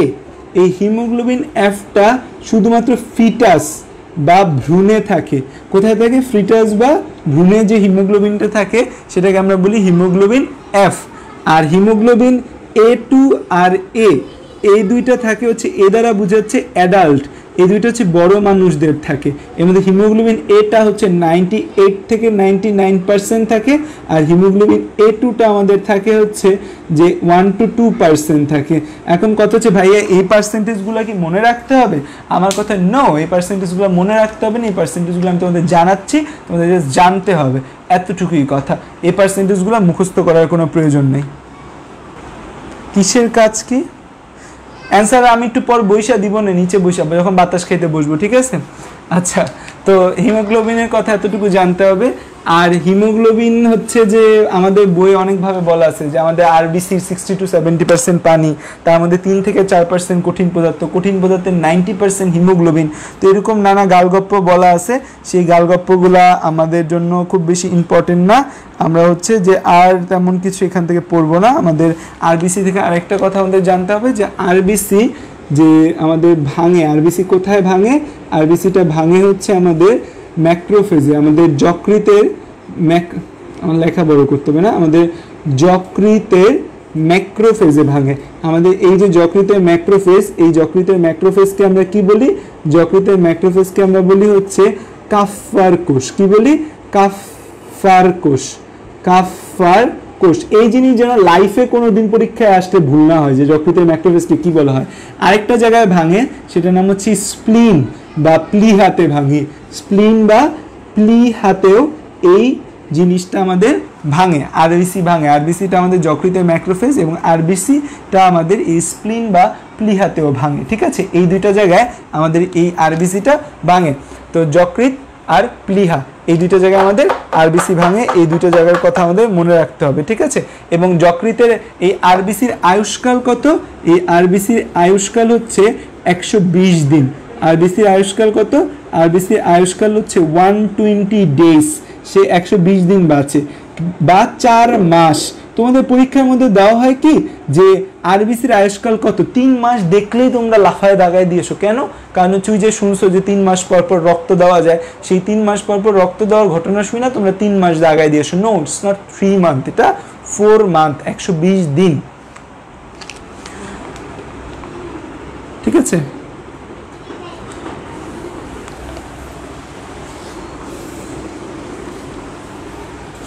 আচ্ছা। এবার আসো যে আমাদের আরবিসির দুইটা রোগ সম্পর্কে আমরা জানবো। যে এই আরবিসি যদি আমার কমে যায় তখন আমাদের কি রোগ হবে, আরবিসি যদি আমাদের বেড়ে যায় তখন আমাদের কি রোগ হবে? কমে গেলে যে রোগটা হয় তাকে আমরা বলি এনিমিয়া বলি, ঠিক আছে? আর বেড়ে গেলে যে রোগটা হয় তাকে আমরা বলি স্প্লিনে ভাঙলেও বিলিরুবিন তৈরি হয়, তখন আমরা বলি পলিসাইথেমিয়া বলি। তা আমাদের বইগুলোর মধ্যে পপুলার ওয়ার্ডস হচ্ছে 65 লাখের অধিক হলে, 65 লাখের অধিক হলে। তো আমি অ্যানিমিয়া নিয়ে বিস্তারিত বলবো, পলিসাইথেমিয়া নিয়ে একটু শর্ট কিছু কথা বলে নিই। যে বেড়ে গেলে পলিসাইথেমিয়া হয় 65 লাখের অধিক। এখন আমরা জানি যে আমাদের বডির জন্য আরবিসি কত গুরুত্বপূর্ণ। সো আরবিসি আমাদের বডিতে যত থাকবে তত ভালো না? আরবিসি যত থাকবে তত থাকাই তো ভালো। কারণ কি, যে আরবিসি আমার জন্য গুরুত্বপূর্ণ, অক্সিজেন ক্যারি করে সেই আরবিসি। কিন্তু পলিসাইথেমিয়াকে তাহলে রোগ কেন বলছে? 65 লাখ আরবিসি থাকা তো ভালো। পলিসাইথেমিয়াকে রোগ বলার কারণটা কি? কারণটা হচ্ছে আমাদের ব্লাডের দুইটা কম্পোনেন্ট। আমরা জানি যে আমাদের ব্লাডের দুইটা কম্পোনেন্ট, একটা হচ্ছে যে ব্লাড সেল বা রক্তকণিকা, আর একটা হচ্ছে আমাদের প্লাজমা। এই যে প্লাজমা এবং ব্লাড সেল, এই দুইটার মধ্যে একটা ভারসাম্য রক্ষা করে আমাদের সান্দ্রতাটা মেনটেন হয়। ব্লাডটা একটা তরল পদার্থ, তাই না? ব্লাড যেহেতু তরল, এই তরলের ঘর্ষণকে আমরা কি বলি? এই ব্লাড একটা তরল, এই তরলের ঘর্ষণকে আমরা কি বলি? এই ঘর্ষণকে আমরা বলি সান্দ্রতা। এই তরলের ঘর্ষণকে আমরা কি বলি? এই তরলের ঘর্ষণকে আমরা বলি সান্দ্রতা। তার মানে ব্লাড একটা তরল পদার্থ এবং এই তরলের ঘর্ষণকে আমরা কি বলি? ঘর্ষণকে আমরা সান্দ্রতা বলি। সো আমাদের সান্দ্রতাটা মেনটেন করাটা খুব গুরুত্বপূর্ণ। এই সান্দ্রতা মেনটেন করার ক্ষেত্রে আমাদের এই আরবিসি খুবই একটা ইম্পর্টেন্ট জিনিস, রক্তের সান্দ্রতা মেনটেন করার জন্য। আমাদের রক্তের সান্দ্রতা মেনটেন করার জন্য কে খুব গুরুত্বপূর্ণ জিনিস? আরবিসি খুবই গুরুত্বপূর্ণ জিনিস। সো পলিসাইথেমিয়া যখন হবে, ব্লাডের পরিমাণ যখন বেড়ে যাবে, ব্লাডের পরিমাণ বেড়ে গেলে সেই জায়গায় আমাদের রক্তের সান্দ্রতা বেড়ে যাবে। তার মানে কি, রক্তটা আঠালো হয়ে যাবে। রক্ত যদি আঠালো হয়ে যায় তখন কি হবে? তখন হবে কি, রক্ত নালী দিয়ে রক্ত প্রবাহে বাধা হবে। যে এই ধরো রক্ত নালী আছে, এই নালী দিয়ে রক্তটা এভাবে এভাবে এভাবে এভাবে যাওয়ার কথা, কিন্তু রক্তটা আঠালো হয়ে যাওয়ার কারণে রক্তটা এভাবে এভাবে ধীরে সুস্থে যায়। সো রক্ত যদি ধীরে সুস্থে যায় তাহলে আমাদের প্রতিটা অর্গান বা প্রতিটা অঙ্গে রক্ত সরবরাহ হবে না। সো প্রতিটা অঙ্গে ঠিকমতো রক্ত সরবরাহ না হলে সেই অঙ্গগুলো রক্তের অভাবে এবং অক্সিজেনের অভাবে কান্নাকাটি করা শুরু করবে। So that's why polycythemia is not good. যে বেশি ভালো ভালো না, বলা হয় না যে বেশি ভালো কিন্তু ভালো না, বেশি ভালো ভালো না। এবং পলিসাইথেমিয়া হইলে যেটা হয়, তার মানে পলিসাইথেমিয়া হইলে সোজা ভাষায় আমরা কি বলতে পারি? পলিসাইথেমিয়া হইলে হচ্ছে আমাদের রক্তের আঠালত্ব বেড়ে যায়, আঠালত্ব বা সান্দ্রতা বেড়ে যায়। এবং এই পলিসাইথেমিয়া হইলে মানুষের আরেকটা জিনিস দেখা যায় যে শরীর লাল হয়ে যায়, মানে হচ্ছে চোখ লাল হয়ে যায়, মুখ লাল হয়ে যায়, একদম লাল টমেটোর মতো হয়ে যায়। এখন যারা খুব ফর্সা মানুষ তারা হচ্ছে ধরো খুব লজ্জা পাইলে বা থাপ্পড় দিলে লাল হয়ে যায়, কিন্তু এরা হচ্ছে যে পলিসাইথেমিয়া থাকলে তাদের চোখ লাল হয়ে যায়, চেহারা লাল হয়ে যায়, তারা এমনি টমেটোর মতো থাকে, ঠিক আছে?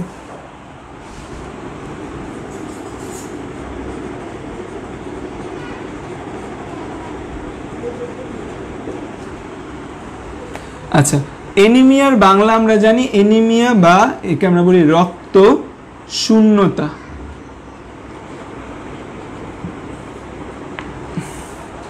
এনিমিয়া বা রক্ত শূন্যতা, এই এনিমিয়া বা রক্ত শূন্যতা আমাদের কয়েকটা কারণে হইতে পারে।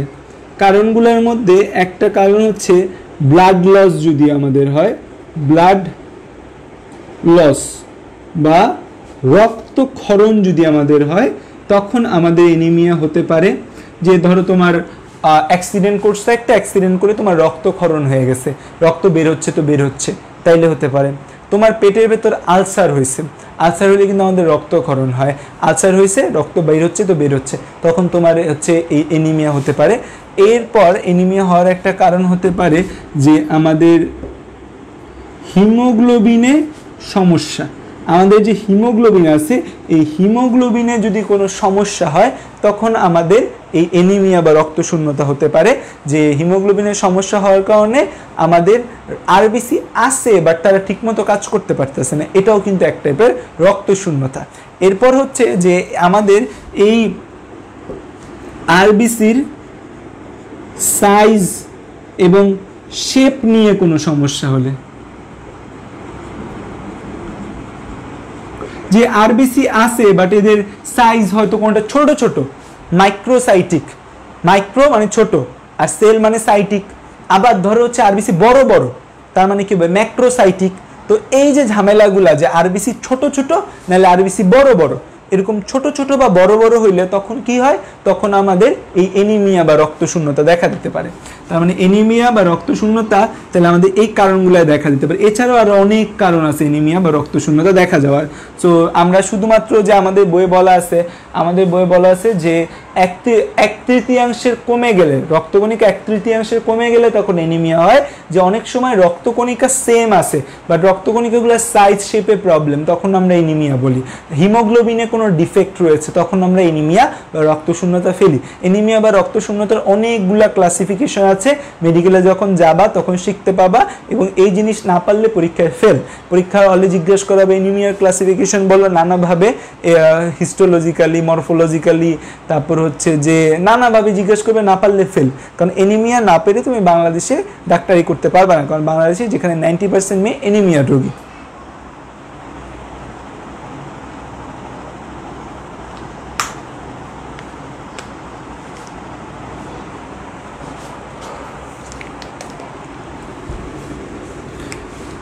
নিউটনের ভিসকোসিটি মানা লাগবে না তো, আঠালত্ব হয়ে যায়। নিউটনের ভিসকোসিটি মাইনা কি হবে, এখানে তো আঠা আঠা হয়ে যায়, যে ব্লাড যেতে পারতেছে না, জমাট বেঁধে যাবে। নিউটনের ভিসকোসিটি মানার দরকার আছে? পলিসাইথেমিয়া হলে আচ্ছা পলিসাইথেমিয়া হলে করণীয় কি? ডাক্তার দেখাইতে হবে। পলিসাইথেমিয়া তোমার হয়তো বোন ম্যারো টিউমারের কারণে তোমার পলিসাইথেমিয়া হচ্ছে। এখন এই এনিমিয়া কোথায় কোথায় দেখা হয় এটা খুব গুরুত্বপূর্ণ। এখনই তোমরা আমার সাথে সাথে এনিমিয়া দেখবা। এনিমিয়া দেখা হয় এরকম চোখ দুইটাকে টান দিয়ে, সবাই মোবাইল রেখে এনিমিয়া দেখো, চোখ দুইটাকে টান দিয়ে হচ্ছে এখানে এইভাবে এনিমিয়া দেখে। এবং ক্লাস শেষে আজকে বাড়ির সবার এনিমিয়া দেখবা, যে এনিমিয়া আছে কিনা, এরকম চোখটাকে টান দিবে, টান দিয়ে এরকম দেখা হয়। এই যে আমাদের স্ক্লেরা আছে, আমাদের এই যে কনজাংটিভা আছে, এই লোয়ার কনজাংটিভার মধ্যে দেখা হয় যে এই জিনিসটা কি লাল আছে না এই জিনিসটা হচ্ছে যে আমাদের সাদা। যদি এই জিনিসটা লাল হয় তার মানে বোঝা যাবে তার ব্লাড ঠিকঠাক আছে, আর যদি লাল না থাকে সাদা হয়ে যায় তখন বুঝতে হবে তার ব্লাড ঠিকঠাক নাই। তাই কই দেখে আমাদের হচ্ছে লোয়ার কনজাংটিভা,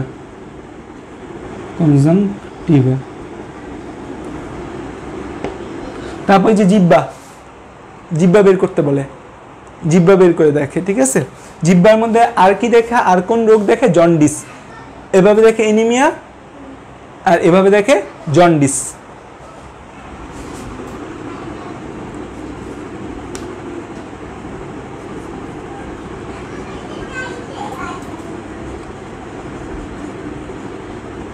তো জিহ্বার উপরিভাগে দেখা হয়। আরেকটা দেখা হয় খুব ইন্টারেস্টিং, সবাই নিজেদের নখের মধ্যে টিপ দিয়ে দেখো। এই যে নখের আঙ্গুল আছে না, এই আঙ্গুলের মধ্যে চাপ দেয়, চাপ দিলে দেখে যে চাপ দিয়ে দিলে তো সাদা হয়ে যাবে, যে সাদা থেকে লাল হইতে কতক্ষণ টাইম লাগে। এই আঙ্গুলের মধ্যে নিজের নখের মধ্যে একটা চাপ দাও, চাপ দিয়ে দেখবা ছেড়ে দিবা, এই চাপ দিলে সাদা হয়ে যায় জায়গাটা, সাদা থেকে লাল হতে কতক্ষণ টাইম লাগে, এটা বলে ক্যাপিলারি ফিলিং টাইম।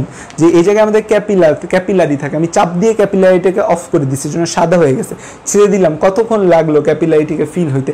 এটাও এনিমিয়া দেখার একটা টাইপ। তো হচ্ছে নখের মধ্যে আমরা দেখতে পাই, ঠিক আছে। এটাকে আমরা কি বলি? Capillary filling time. এবং আরেকটা রোগের কথা বলবো, এনিমিয়া হইলে একটা জিনিস দেখা যায় যেটা তোমরা নখের মধ্যে দেখতে পাবা, তোমরা তোমাদের মায়েদের মধ্যে চেক করে দেখবা বা তোমাদের কারো আছে কিনা, যে নখটা চামচের মতো হয়ে যায়, নখ চামচের মতো হয়ে যায়, নখ চামচের মতো হয়ে যায়, এবং হচ্ছে নখ চামচের মতো হয়ে যায়, আর নখ ভঙ্গুর হয়ে যায়, নখ চামচের মতো হয় এবং ভঙ্গুর হয়। এইগুলোর ছবি আমি ক্লাস শেষে তোমাদের দিয়ে দিব না, আমাকে যে মনে করে দিও। কয়েলোনাইকিয়া বলে, এটাকে কি বলা হয়? কয়েলোনাইকিয়া, স্পুন শেপড হয়ে যায় যাদের এনিমিয়া থাকে প্রলং, তাদের ক্ষেত্রে স্পুন শেপড হয়ে যায়। এবং এনিমিয়ার ট্রিটমেন্ট কি, যদি এনিমিয়া ডায়াগনোসিস হয় তখন সেই পেশেন্টকে দেখা যায় যে আয়রন সাপ্লিমেন্টেশন দেওয়া হয়। কারণ মেইনলি এনিমিয়া যেগুলো হয় বাংলাদেশে বেশিরভাগ এনিমিয়া দেখা যায় যে খাদ্য অভ্যাসে, মেয়েরা খায় আয়রন জাতীয় খাবার কম খায়, দ্যাটস আয়রন সাপ্লিমেন্টারি দেওয়া হয়। এই কয়লোনাইকিয়া টার্মটা লেখা রাখো এবং নিজের নখের দিকে তাকায় দেখো যে নখটা কি এরকম চামচের মতো হয়ে গেছে নাকি। নখটা যদি চামচের মতো ডাইবা যায় তখন সেটাকে বলে কয়লোনাইকিয়া।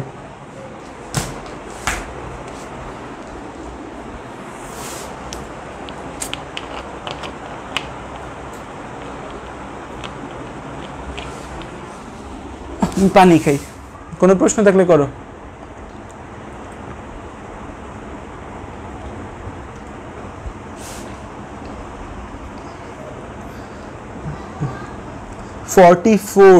ইন লাইভ ধমক দিলাম তখন যাইতে না, তাও 7 জন চলে গেছে, পচা পোলাপান।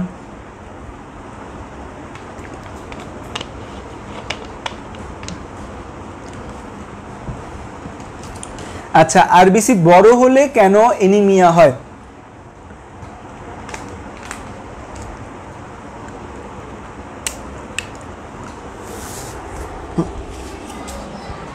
ধরো একটা আরবিসি, হ্যাঁ, আরবিসিকে ধরো তুমি 3টা ভাগে ভাগ করতে পারো। ধরো আরবিসির এই মাঝখানের ভাগ, ধরো আরবিসিকে তুমি 3 ভাগে ভাগ করলা, হ্যাঁ,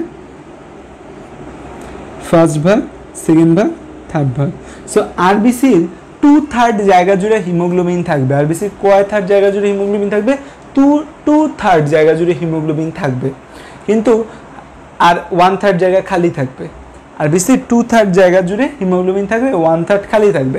এখন যখন বড় হয়ে যায়, আকারে বড় বাট তার মধ্যে হিমোগ্লোবিন নাই, আকারে বড় বাট তার মধ্যে হিমোগ্লোবিন নেই, তখন এনিমিয়া হবে। বা আকারে বড় হওয়ার কারণে আরবিসির সংখ্যা কমে গেছে, তখন এনিমিয়া হবে। ঠিক আছে? হ্যাঁ, আয়রন তো আরবিসি প্রোডাকশন অবশ্যই হেল্প করে। যে হিমটা যে তৈরি হয়, এই হিমটা কোথা থেকে তৈরি হয়? এই হিমটা তৈরি হয় হচ্ছে যে এই আরবিসিতে আয়রনের সাহায্যে। হিম যেটা তৈরি হয় সেটা আয়রনের সাহায্যে তৈরি হয়। ঝড় আসতেছে কই? আমার বাড়ির আশেপাশে তো পুরো হচ্ছে যে ঠান্ডা, গরম লাগতেছে আরো আমার এখন।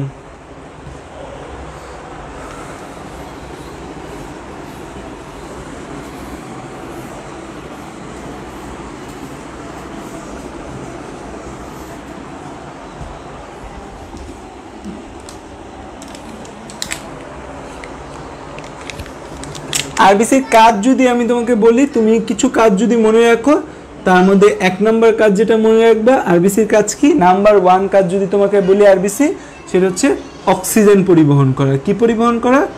অক্সিজেন পরিবহন করা। এটা হচ্ছে আরবিসির নাম্বার 1 কাজ। 2 নম্বর কাজ হচ্ছে অম্ল ক্ষারের ভারসাম্য রক্ষা করা। আমাদের বডিতে বাফার ক্রিয়ায় এই আরবিসির কিছু ভূমিকা রয়েছে। অম্ল ক্ষারের ভারসাম্য রক্ষা, তোমাদের কেমিস্ট্রি যখন পড়াবো, তখন তোমাদের যখন বাফার পড়াবো, তখন তোমরা দেখবা যেখানে অম্ল ক্ষারের ভারসাম্য রক্ষা। প্রচন্ড গরম ঢাকা শহরে, আরো আমার সামনে 4-8টা লাইট জ্বলতেছে, আমি তো একদম গরমে শেষ।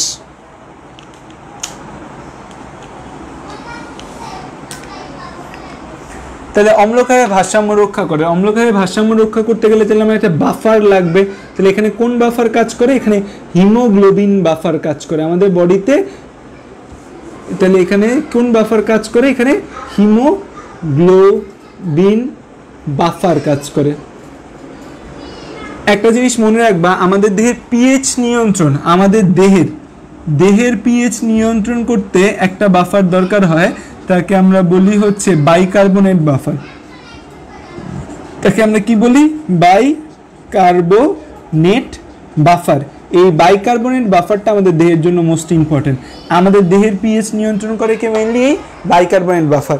আর আমাদের হচ্ছে যে আরবিসিতে একটা বাফার থাকে, তাকে আমরা বলি হিমোগ্লোবিন বাফার। তারপর হচ্ছে ধরো আঠালো ভাব রক্ষা করা। আঠালো ভাব রক্ষা করা, আমাদের রক্তটাকে একটু আঠালো আঠালো রাখা, এটা এর একটা কাজ। এরপর একটা গুরুত্বপূর্ণ কাজ হচ্ছে আমাদের আয়নগুলোর ভারসাম্য রক্ষা করতেও সাহায্য করে। আমরা পটাশিয়াম আয়ন, ক্লোরাইড আয়ন, এই আয়নগুলোর ভারসাম্য রক্ষা করতেও কাজ করে। গরমে মরে যেতেছি কয় হচ্ছে যে। আচ্ছা, আর লাস্ট একটা কাজ হচ্ছে এই আরবিসির মেমব্রেনে কিছু অ্যান্টিজেন থাকে, এগুলো একদম জন্মগত, আমাদের একদম জন্মের শুরু থেকে এই আরবিসির মেমব্রেনে কিছু অ্যান্টিজেন ছিল। সেই অ্যান্টিজেনগুলা আমাদের ব্লাড গ্রুপিংয়ে সাহায্য করে। কিসে সাহায্য করে? ব্লাড গ্রুপিং এ সাহায্য করে। আমাদের এই আরবিসিতে কিছু অ্যান্টিজেন থাকে, যে অ্যান্টিজেনগুলো আমাদের কোথায় সাহায্য করে? ব্লাড গ্রুপিংয়ে সাহায্য করে। আরবিসি অ্যান্টিজেনগুলো ব্লাড গ্রুপিংয়ে সাহায্য করে। এবং ব্লাড গ্রুপিং কে আবিষ্কার করছে?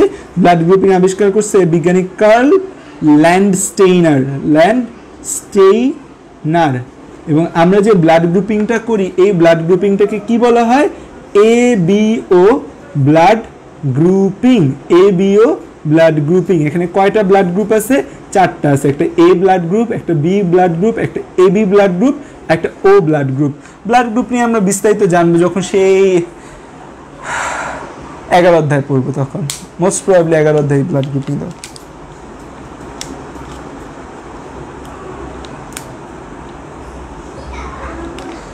আঠালো ভাবটা রক্ষা করে। বেশি আঠালো যদি হয়ে যায় তখন পলিসাইথেমিয়া হবে। আঠালো ভাব রক্ষা করে। ঝড় টর আসলেও সমস্যা নেই, ঝড় আসার আগেই মানুষ কমে যাচ্ছে, 40 জন হয়ে গেছে লাইভ। এগুলা একটা দিক ভালো, আমার মনে হয় যে নেক্সট মান্থে যারা আগ্রহী না তারা যুক্ত হবে না। সো নেক্সট মান্থে দেখা যাবে যে যারা আগ্রহী তারাই থাকবে লাইভে, মানুষ কম থাকবে। মানুষ কমক, এত মানুষ লাগবে না, আগ্রহী না কিছু না ক্লাস করতে চলে আসে। আবারও বলতেছি, যারা আগ্রহী না তারা নেক্সট মান্থে যুক্ত হবে না। ক্লাস করার যদি কারো ইচ্ছা না থাকে নেক্সট মান্থে যুক্ত হওয়ার কোনো দরকার নেই। এরকম হচ্ছে যে 100 জনের মতো হচ্ছে যে ইনরোল করে মাত্র 40 জন ক্লাস করবে, সেটা করার দরকার নেই। এত খারাপ পড়াই না যে 100 জনের মধ্যে 40 জন থাকবে। আর যদি খারাপ পড়ায় থাকি তাহলে খারাপ পড়া যে 40 জন সহ্য করবে সেই 40 জনে থাকবে। এত মানুষ আমার লাগবে না। 100 জনের মধ্যে 40 জন ক্লাস করে।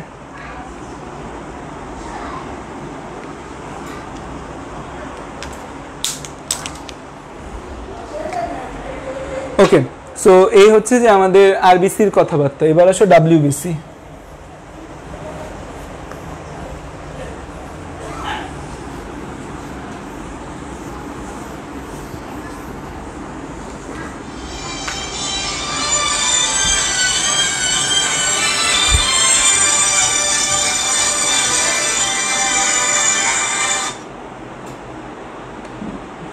মানুষ এই টাইমে কল দেয়, কোনো কমন সেন্স নেই।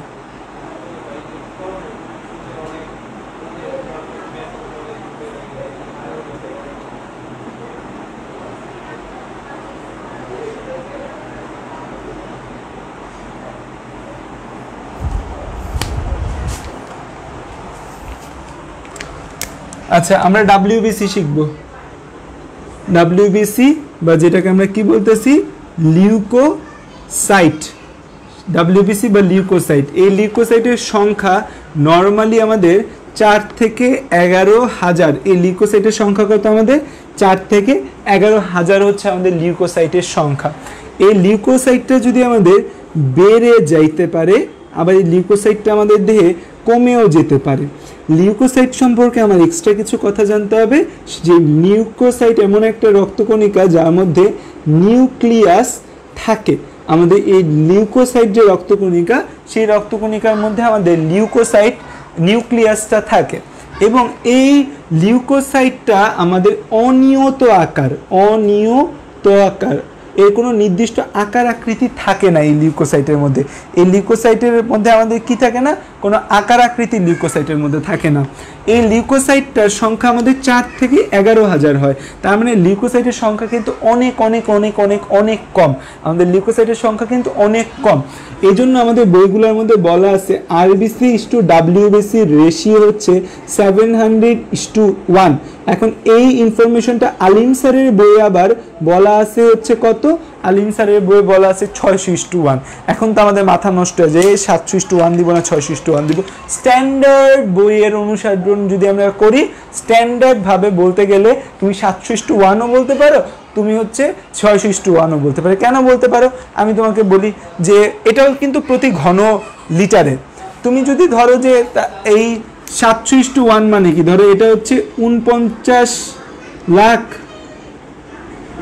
আর এটা হচ্ছে যে 49 লাখ আর এটা ধরো হচ্ছে 7,000, এটা ধরতে পারো, তখন হচ্ছে যে আমাদের আসে 7:1।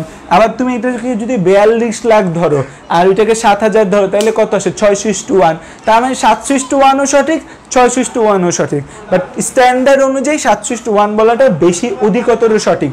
এবং যেহেতু আমাদের মেইন বুক হিসেবে আমরা আজমল স্যারের বইটাকে ধরে নিছি, সো 7:1 দেওয়াটা তাহলে আমাদের মতে মোটামুটি ঠিক আছে।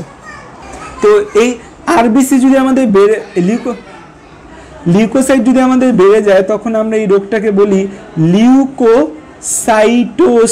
আমরা কি বলি? লিউকোসাইটোসিস। এবং এই লিউকোসাইট যদি কমে যায়, তখন আমরা বলি হচ্ছে লিউকোপেনিয়া। এই দুইটা টার্ম একটু মনে রাখবা।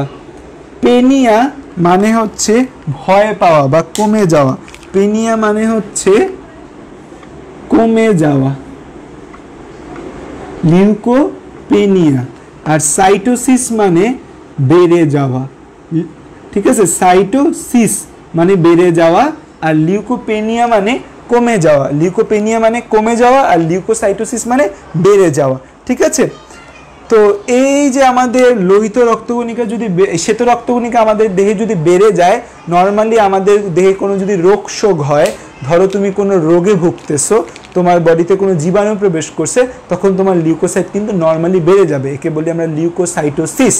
কিন্তু কোনো কারণে যদি এই মানে কোনো রোগের কারণে বাড়ছে, অল্প বাড়ছে, তখন আমরা তাকে বলি লিউকোসাইটোসিস। কিন্তু কোনো কারণে আমাদের লোহিত রক্তকণিকা থেকে শ্বেত রক্তকণিকা এই দুইটা রেশিও সহ দেখা যাবে এই শ্বেত রক্তকণিকা অনেক বেড়ে গেছে, মানে অস্বাভাবিক বেড়ে যাওয়া, অস্বাভাবিক বেড়ে যাওয়া। আমরা নর্মালি বলি 50,000-এর বেশি বেড়ে যাওয়া, অস্বাভাবিক বেড়ে যাওয়া, বা ধরো 50K এর বেশি বেড়ে গেছে, তখন আমরা তাকে বলি লিউকেমিয়া। তখন আমরা কি বলি তাকে? Leukaemia. Leukaemia is one kind of blood cancer. Leukaemia is one kind of blood cancer. এবং লিউকেমিয়া হলে এই ডাব্লিউবিসির সংখ্যা অস্বাভাবিক বেড়ে যাবে, ডাব্লিউবিসি অস্বাভাবিক বাড়বে, একই সাইটে আরবিসি কমে যাবে, আরবিসি কমে যাবে। এখন যদি আমি তোমাকে দেই যে আরবিসি হয়ে গেছে 35 লাখ আর আমাদের এই আরবিসি হয়ে গেছে 35 লাখ এবং ডাব্লিউবিসি হয়ে গেছে আমাদের 1 লাখ, তখন তাহলে সেই রোগটাকে কি বলবো আমরা? বলো। আরবিসি 35 লাখ আর ডাব্লিউবিসি হচ্ছে 1 লাখ, তখন সেই রোগটাকে আমরা কি বলবো? লিউকোসাইটোসিস বলবো না লিউকেমিয়া বলবো? অ্যান্সার দাও। লিউকেমিয়া বলবো আমরা, ঠিক আছে? তখন আমরা সেই রোগটাকে কি বলবো? আমরা সেই রোগটাকে লিউকেমিয়া বলবো, ঠিক আছে? ওকে।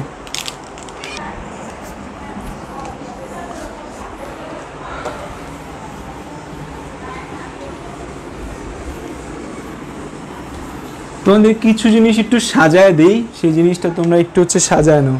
তো আমাদের ডাব্লিউবিসি, ডাব্লিউবিসির মধ্যে আমাদের দুইটা ভাগ আছে, একটাকে আমরা বলি গ্রানুলোসাইট। গ্রানুলোসাইটের মধ্যে আমাদের তিনটা জিনিস আছে, একটাকে বলি আমরা নিউট্রোফিল, একটাকে আমরা বলি বেসোফিল, নিউট্রোফিল, ইউসিনোফিলটা বেশি থাকে একটু, নিউট্রোফিল, ইউসিনোফিল, বেসোফিল, বেসোফিল।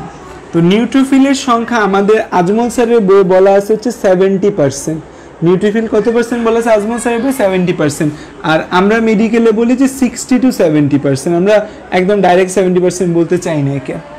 ইউসিনোফিলের কথা আমাদের আজমল স্যারের বইয়ে বলা আছে ইউসিনোফিল থেকে 1.5%, 1.5%। এবং আমরা আমাদের বইগুলোর মধ্যে এর পরিমাণ বলি 1 থেকে 10%, ঠিক আছে? 1 থেকে 2%। বেসোফিলের কথা আজমল স্যারের বই বলা আছে 0 to 5%। আমরা আমাদের মেডিকেলের বইগুলোর মধ্যে এর পরিমাণ বলি হচ্ছে তোমার 0 to 1%। এরপর এদের আয়ুষ্কাল নিয়ে যদি আমি কথা বলি, এদের আয়ুষ্কাল কত? নিউট্রোফিলের আয়ুষ্কাল বলা আছে 2 থেকে 5 দিন। নিউট্রোফিলের আয়ুষ্কাল কত বলা? 2 থেকে 5 দিন। ইউসিনোফিলের আয়ুষ্কাল বলা হচ্ছে 8 থেকে 12 দিন। আয়ুষ্কাল হচ্ছে 2 থেকে 5 দিন, 2 থেকে 5 দিন। আর ইউসিনোফিলের আয়ুষ্কাল বলা আছে হচ্ছে প্রায় 8 থেকে 12 দিন। আজমল স্যারের বইয়ে 8 থেকে 12 দিন। বেসোফিলের আয়ুষ্কাল বলা আছে কত সেটা আমার দেখতে হবে, আমার সবগুলোর আয়ুষ্কাল মনে নেই। বেসোফিলের আয়ুষ্কাল হচ্ছে 12 থেকে 15, 2 থেকে 5, 7। ঠিক আছে, এটা বলা কতদিন, প্রায় 12 দিন, 10 থেকে 12 দিন।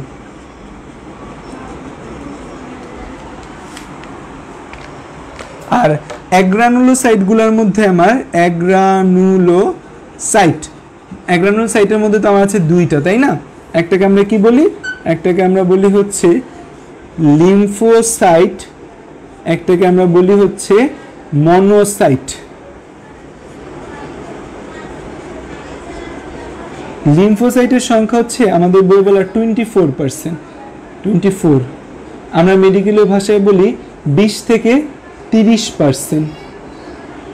মনোসাইটের সংখ্যা বলা আছে 4%, আমরা মেডিকেলের ভাষায় বলি 1 থেকে 10%। আর লিম্ফোসাইটের আয়ুষ্কাল হচ্ছে 7 থেকে 10 দিন, আর এটার আয়ুষ্কাল বলা আছে 2 থেকে 5 দিন। আমি আরেকবার একটু রিচেক করে নিচ্ছি আমারটা ঠিক আছে কিনা, তোমরা দেখে লিখে নাও এই জিনিসটা। বা এটা হবে 12 থেকে 15, 2 থেকে 5 আর 7। ঠিক আছে, 12 থেকে 15 হবে এটা।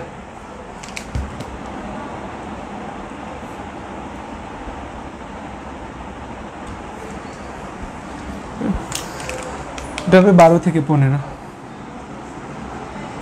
ওকে, সো এই টার্মগুলো মনে রাখতে হবে। আর নিউক্লিয়াসের লোব কয়টা সেটা আমি নিউট্রোফিলের 3 থেকে 5 বলছিলাম, কিন্তু আসলে পরে চেক করে দেখলাম বইগুলোর মধ্যে আসলে 2 থেকে 5 লোব বলা আছে। ঠিক আছে, ইউসিনোফিলটা আমাদের 2 লোব বিশিষ্ট, বেসোফিলও আমাদের 2 লোব বিশিষ্ট। লিম্ফোসাইটের নিউক্লিয়াসটা হচ্ছে গোলাকার, ছবি দিয়ে তোমরা এক্সাম দিচ্ছ। মনোসাইটের নিউক্লিয়াস যেটা, মনোসাইটের নিউক্লিয়াসটা হচ্ছে আমাদের অশ্বক্ষুরাকৃতির।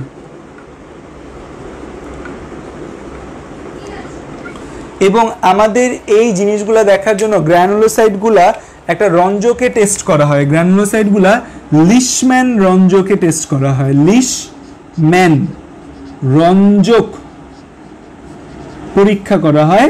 লিশম্যান রঞ্জক পরীক্ষার মাধ্যমে এদের বর্ণ পাওয়া যায় এবং দেখা যায় ইউসিনোফিলের বর্ণ কি আসে, ইউসিনোফিলের বর্ণ আসে হচ্ছে লাল। বেসোফিলের বর্ণ কি আসে, বেসোফিলের বর্ণ আসে নীল। ঠিক আছে, এই লিশম্যান রঞ্জক পরীক্ষা। নিউট্রোফিলের কোনো বর্ণহীন আসে, ওর কোনো বর্ণ আসে না, মানে বর্ণহীন আসে। যদিও পরবর্তী জিমসাই স্টেইনিং এই জিনিসগুলো আসলে কি, লিশম্যানটা আসলে কি, লিশম্যানটা আসলে হচ্ছে বিজ্ঞানী লিশম্যান নামক একজন এই জিনিসগুলো মাইক্রোস্কোপে দেখার জন্য একটা রঞ্জক পদার্থ আবিষ্কার করে যেটাকে বলে লিশম্যান রঞ্জক পদার্থ। সো এই জিনিসগুলো কিন্তু ইম্পর্টেন্ট, এই পার্সেন্টেজগুলো প্লাস এই মানগুলো। তাহলে এখানে খেয়াল করে দেখো 70, 1.5 আর 0.5, তার মানে কত, 72%। বইয়ের মধ্যে বলা আছে আমাদের মোট শ্বেত রক্তকণিকা 72% গ্র্যানুলোসাইট, আর এখানে 24 আর 4 মানে কত পার্সেন্ট, মোট শ্বেত রক্তকণিকা 28% অ্যাগ্রানুলোসাইট। তার মানে মোট শ্বেত রক্তকণিকা 72% গ্র্যানুলোসাইট আর মোট শ্বেত রক্তকণিকা 28% অ্যাগ্রানুলোসাইট। যদিও মেডিকেল ভাষায় বলা হচ্ছে 70 to 80%, আর এটাকে বলা হচ্ছে যে 20 to 30%। তো যাই হোক, সো এই মানগুলো মনে রাখতে হবে। আমাদের পরীক্ষায় দেখা যায় কি এগুলো ভালোই দেয়, খারাপ দেয় না, ভালোই দেয়। এরপর আমরা এদের কাজ শিখব।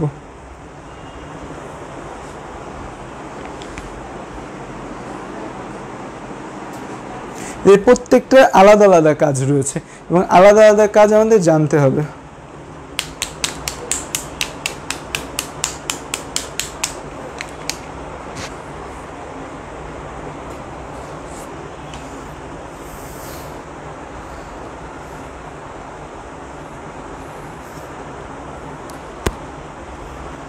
তোলা হয়েছে, তোলা হয়েছে।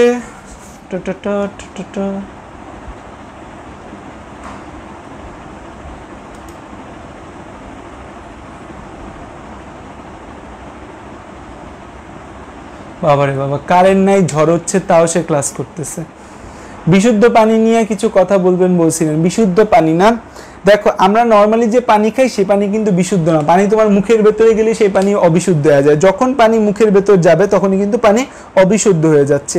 সো দেখা যায় আমাদের বিশুদ্ধ পানি বলতে কোনো কথা নেই। ল্যাবরেটরিতে শুধুমাত্র বিশুদ্ধ পানি পাওয়া যায়, বাট সেই বিশুদ্ধ পানি খাওয়া কিন্তু আমাদের শরীরের জন্য প্রচণ্ড খারাপ। আমরা যদি বিশুদ্ধ পানি খাই আমরা কিছুক্ষণের মধ্যে মারা যেতে পারি। কেন মারা যেতে পারি? ব্যাপারটা ডিপেন্ড করে আমাদের কোষের ঘনত্বের উপর।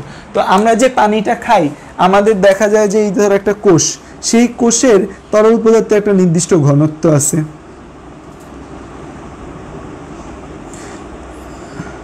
হ্যাঁ, তো এটার একটা ঘনত্ব আছে, তার মানে এটা একটা টনিসিটি আছে। আমরা যে নর্মালি পানিটা খাই সেই পানিটার ঘনত্ব, সেই পানিটার মধ্যে কিছু মিনারেল, কিছু খনিজ লবণ এগুলো থাকে অলওয়েজ থাকার কারণে সেই পানিটার টনিসিটি বা ঘনত্বটা অনেক বেশি হয়, হাইপারটনিক হয়। সেই পানির ঘনত্বটা কেমন হয়? হাইপারটনিক হয়ে যায়। আর আমি যখন একদম পানিটা খাই, টনিসিটি মানে ঘনত্ব, আমরা যখন একদম বিশুদ্ধ পানি যদি খাও, একদম বিশুদ্ধ যেটার কোনো অস্তিত্ব নেই, সেটা খাইলে সেই পানিটা হয়ে যাবে হাইপোটনিক হয়ে যাবে। তো সেই হাইপোটনিক পানিটা যখন হচ্ছে যে আমাদের কোষের ভেতর, এই হাইপোটনিক পানি যখন তুমি খাওয়ার পর হবে কি, এই পানিটা হাইপোটনিক আর বাইরে হাইপারটনিক, সো কম থেকে বেশির দিকে যাতায়াত করে। আমরা জানি কম থেকে বেশির দিকে যাতায়াত করা অসমোসিস বা অভিস্রবণ। অসমোসিস প্রক্রিয়ায় এই কোষের ভেতর পানি ঢুকতে থাকবে। সো এই কোষের ভেতর পানি যদি ঢুকতে থাকে তখন আমাদের কি হবে? আলটিমেটলি কোষগুলো বড় হয়ে ফেটে যাবে। তো বিশুদ্ধ পানি খাইলে কিন্তু মারা যাওয়ার সম্ভাবনা অনেক অনেক অনেক বেশি। না না, 18 মাস বাঁচবে বেসোফিল, এতদিন অসম্ভব। এই 9 থেকে 18 মাস বেসোফিল বাচ্চা করবে কি? ওর জীবনে এত লাভ দরকার আছে? কোনো রক্তকণিকা এত বছর বাঁচলে সেটা আমাদের ব্লাড ক্যান্সার হয়ে যাবে, কোনো কিছু এতদিন বাঁচানো যাবে না। আচ্ছা, এবার আসো যে আমরা রক্তকণিকাগুলো নিয়ে জানবো একটা একটা করে। আচ্ছা, একটু শর্টকাট করে ফার্স্টে বলি, তারপর বিস্তারিত বলবো। দেখো, ফ্যাগোসাইটোসিস আগে তোমাদের মনে না থাক, বিস্তারিতই বলি। যাও, নিউট্রোফিল নামকরণ করা হয়েছিল, কিন্তু সে কোনো রঞ্জক পদার্থ ধারণ করে না সেই বৈশিষ্ট্য থেকে। নিউট্রোফিলের 1 নম্বর বৈশিষ্ট্য যদি আমি বলি, তাহলে সে করে ফ্যাগোসাইটোসিস।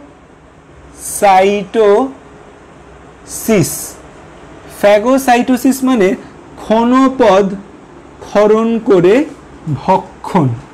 ক্ষণপদ ক্ষরণ করে ভক্ষণ। ক্ষণপদ মানে হচ্ছে সিউডোপড। তো দেখা যায় এই যে আমাদের এই নিউট্রোফিলটা এরকম ক্ষণপদ ক্ষরণ করে। কোনো খাবার আসলে সেই খাবারটাকে কি করে? চারপাশ থেকে এভাবে ঘিরে ধরে, খাবারটাকে চারপাশ থেকে ঘিরে ধরে, খাবারটাকে চারপাশ থেকে ঘিরে ধরে খাবারটাকে খেয়ে ফেলতে নেয়। তো এই যে ক্ষণপদ ক্ষরণ করে একটা কোনো জীবাণু ভক্ষণ করা, এটাকে বলে ফ্যাগোসাইটোসিস। ফ্যাগোসাইটোসিস আমাদের দেহে 2টা রক্তকণিকা করে, এটা মনে রাখবা অবশ্যই। ফ্যাগোসাইটোসিস, ফ্যাগোসাইটোসিস কে কে করে? ফ্যাগোসাইটোসিস করে mRN। mRN মানে কি? Monocyte and neutrophil. mRN, mRN মানে কি? মনোসাইট আর নিউট্রোফিল। তো এই যে ক্ষণপদ ক্ষরণ করে যে চলা, এই ক্ষণপদ ক্ষরণ করে চলার সাথে এখানে আরেকটা জিনিস খুব ইম্পর্টেন্ট এখানে বলা আছে, সেটা হচ্ছে ডায়াপেডেসিস। কি বলা আছে? ডায়াপেডেসিস। তোমাদের বইয়ে একটা জায়গায় আমি দেখছি যে বলা আছে হচ্ছে ডায়াপেডেসিস প্রক্রিয়ায় সে হচ্ছে যে জীবাণু ভক্ষণ করে, বা ডায়াপেডেসিসের কথাবার্তা বলা আছে। সো ডায়াপেডেসিস টার্মটা আমাদের বুঝতে হবে। Wait a minute.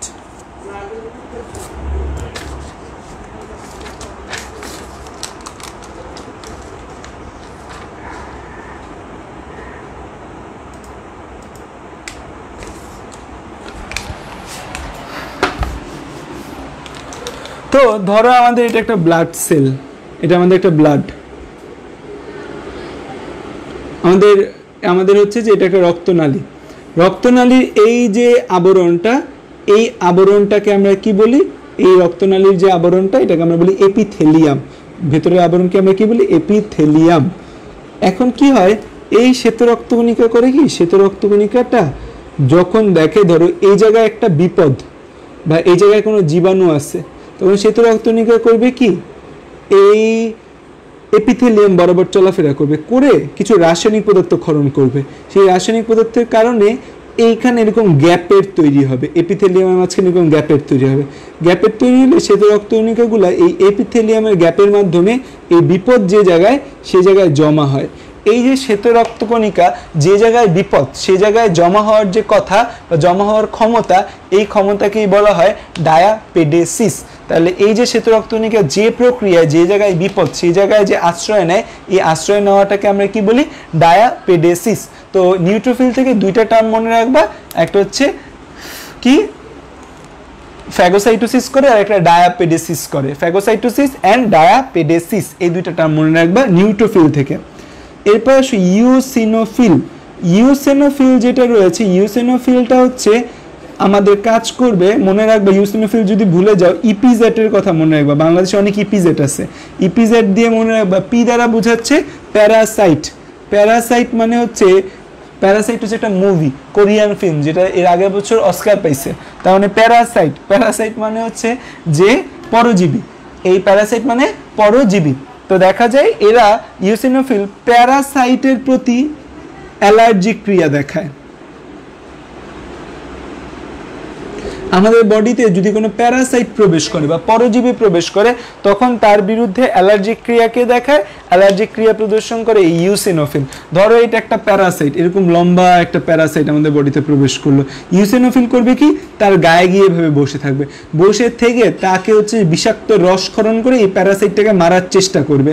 ঠিক আছে, সো প্যারাসাইটের বিরুদ্ধে কে কাজ করে? প্যারাসাইটের বিরুদ্ধে কাজ করে ইউসিনোফিল। নিউট্রোফিল থেকে হচ্ছে যে মনে রাখতে পারো দুইটা, নিউট্রোফিল যদি ভুলে যাও তখন মনে রাখবা হচ্ছে ফান্ড দিয়ে, FUND। এফ দ্বারা বোঝাচ্ছে হচ্ছে ফ্যাগোসাইট, এন দ্বারা হচ্ছে নিউট্রোফিল, আর ডি দ্বারা হচ্ছে ডায়াপেডেসিস। আমি যে বৈশিষ্ট্যগুলো পড়াবো এই বৈশিষ্ট্যগুলো ইম্পর্টেন্ট এবং এগুলাই মনে রাখতে হবে, যে আমাদের ফান্ড দ্বারা নিউট্রোফিল আমরা মনে রাখতে পারি, ইপিজেড দ্বারা কি ইউসিনোফিল। এখন এখানে আমাদের বইয়ের ভেতর কি দুইটা প্যারাসাইটের নাম বলা আছে আমাদের আজমল স্যারের বইয়ে, একটার নাম হচ্ছে স্কিস্টোসোমা হেমাটোবিয়াম আর একটার নাম মোস্ট প্রবাবলি ট্রাইচেনেলা স্পাইরালিস। স্কিস্টোসোমা হেমাটোবিয়াম এবং ট্রাইচেনেলা স্পাইরালিস এরা প্যারাসাইটের প্রতি অ্যালার্জিক ক্রিয়া প্রদর্শন করে এবং প্যারাসাইটের যে লার্ভা আছে না সেই লার্ভাকে ওরা ধ্বংস করে, লার্ভাকে ধ্বংস করে। সো লার্ভাকে তো বাচ্চা পায়, বাচ্চা পায় লার্ভারে মাইরা ফেলতে পারে, বাট বড় প্যারাসাইটটাকে মারতে পারে না। প্যারাসাইটের প্রতি অ্যালার্জিক ক্রিয়া প্রদর্শন করে অনেক রক্তকণিকা, নিউট্রোফিল, ম্যাক্রোফেজ সবাইকে জমায় তাকে মারার চেষ্টা করে। আর এখানে দুইটা প্যারাসাইটের কথা বলা আছে, একটার নাম হচ্ছে স্কিস্টোসোমা হেমাটোবিয়াম। এটা হচ্ছে যে স্কিস্টোসোমা হেমাটোবিয়াম, এটা একটা প্যারাসাইট, বা এটাকে অনেক জায়গায় তোমাদের বইয়ে মোস্ট প্রবাবলি রক্তচোষা কৃমি বলছে। আর আরেকটা নাম হচ্ছে ট্রাইচিনেলা স্পাইরালিস। বানামটা হচ্ছে তোমার স্পাইরালিস।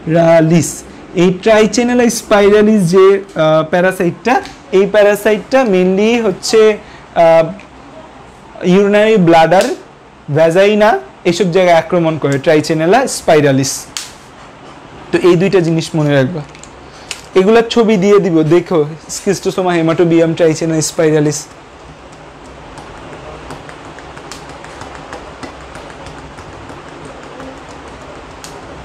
দেখো আমাদের বডিতে অ্যালার্জিক প্রতিক্রিয়া অনেক টাইপের আছে। তো দেখা যায় শুধুমাত্র প্যারাসাইট যদি হয়, প্যারাসাইটের প্রতি অ্যালার্জিক প্রতিক্রিয়া ইউসিনোফিল সাড়া দিবে, অন্য ক্ষেত্রে কিন্তু ইউসিনোফিল সাড়া দিবে না, অন্য ক্ষেত্রে সাড়া দিবে আমাদের বেসোফিল।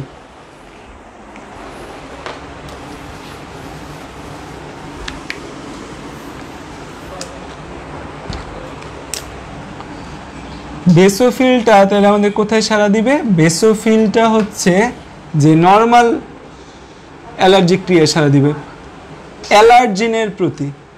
অ্যালার্জেন, অ্যালার্জেন মানে হচ্ছে ধুলাবালি,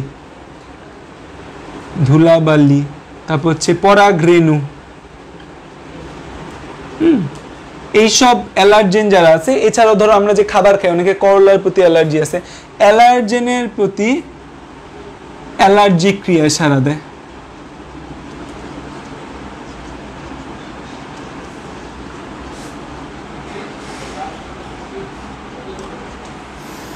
এবং বেসোফিল থেকে দুইটা জিনিস খরিত হয়, একটাকে আমরা বলি হিস্টামিন এবং আরেকটাকে আমরা বলি হেপারিন। হিস্টামিন একটা, হেপারিন। হেপারিন হচ্ছে আমাদের দেহের ভেতর রক্ত জমাট বাঁধতে দেয় না। সে কালকে এটাকে শেহজাদি পারে মানে সূচি মোস্ট প্রবাবলি এটাকে ভুল বলছিল যে হেপারিন, হেপারিন দেহের মধ্যে রক্ত জমাট বাঁধতে দেয় না।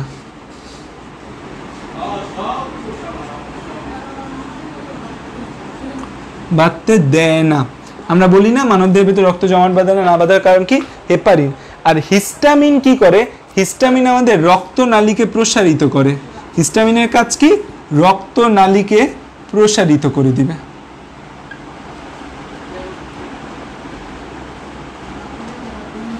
আমাদের যে রক্তনালী আছে সেই রক্তনালীটা প্রসারিত হয়ে যাবে। রক্তনালী প্রসারিত হলে কি হবে? রক্তচাপ বাড়বে না কমবে? রক্তনালীতে প্রসারিত রক্তচাপ কমে যাবে। রক্তচাপ কমে গেলে আমাদের ব্লাড প্রেশার কমে যাবে, কিন্তু হাইপোটেনশন হয়ে যায় হিস্টামিনের কারণে।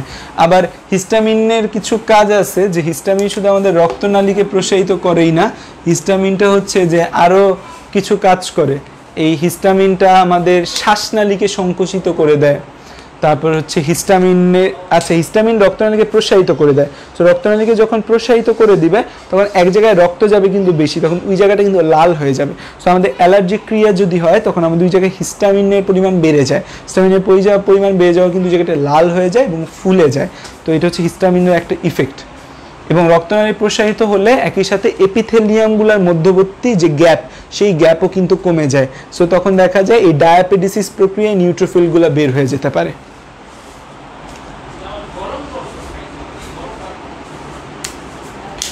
এতটুকুর মধ্যে তোমাদের কার কি প্রশ্ন জিজ্ঞাসা করে উত্তর দিয়ে নেই, তারপর হচ্ছে নেক্সট অংশে যাচ্ছি।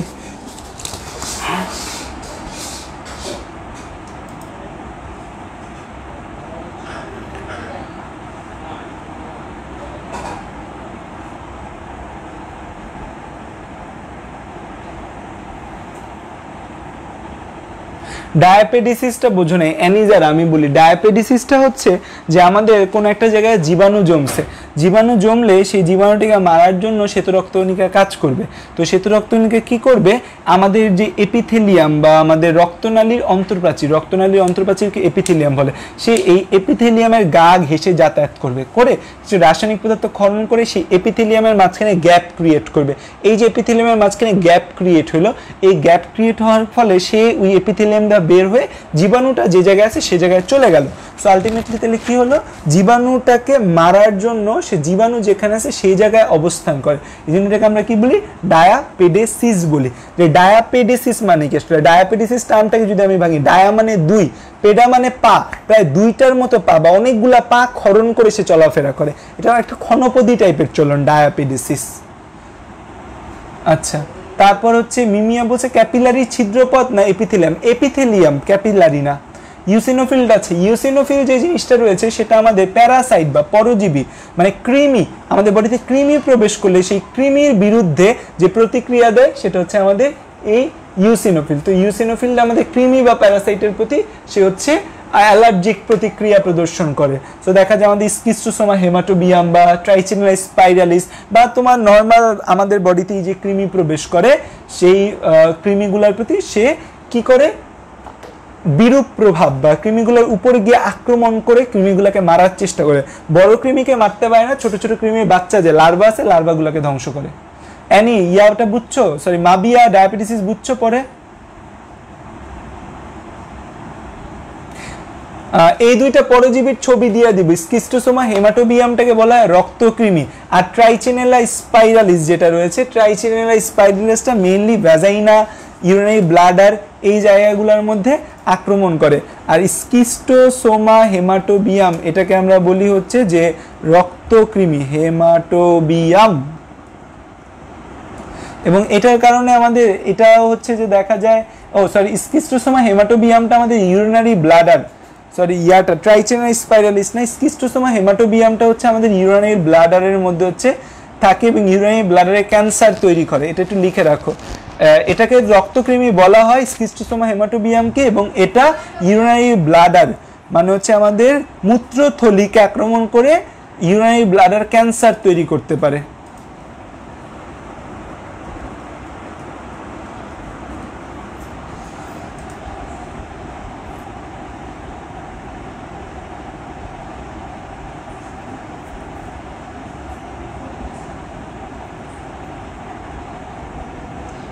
আর ট্রাইচ্যানেলা স্পাইরালিস যেটা আছে এটা হচ্ছে যে মেইনলি শুকুর থেকে আসছে, পোর্ক ওয়ার্ম বলি এটাকে আমরা।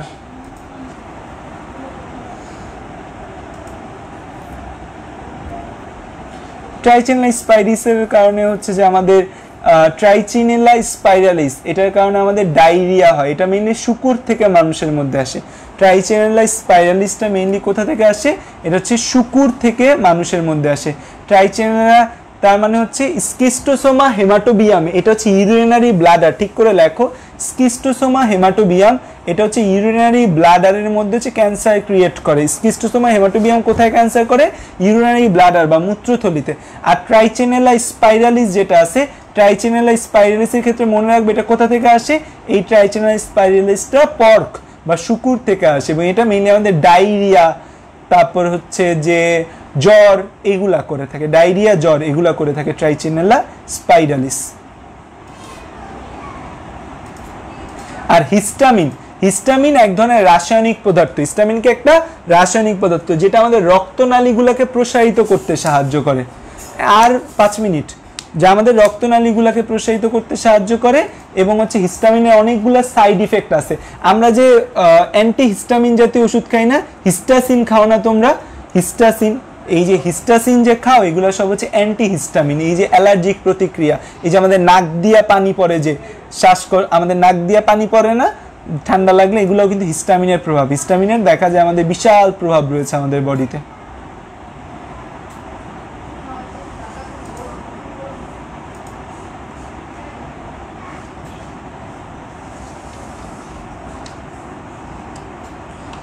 তো এতটুকুর মধ্যে তোমাদের প্রশ্ন আশা করি শেষ।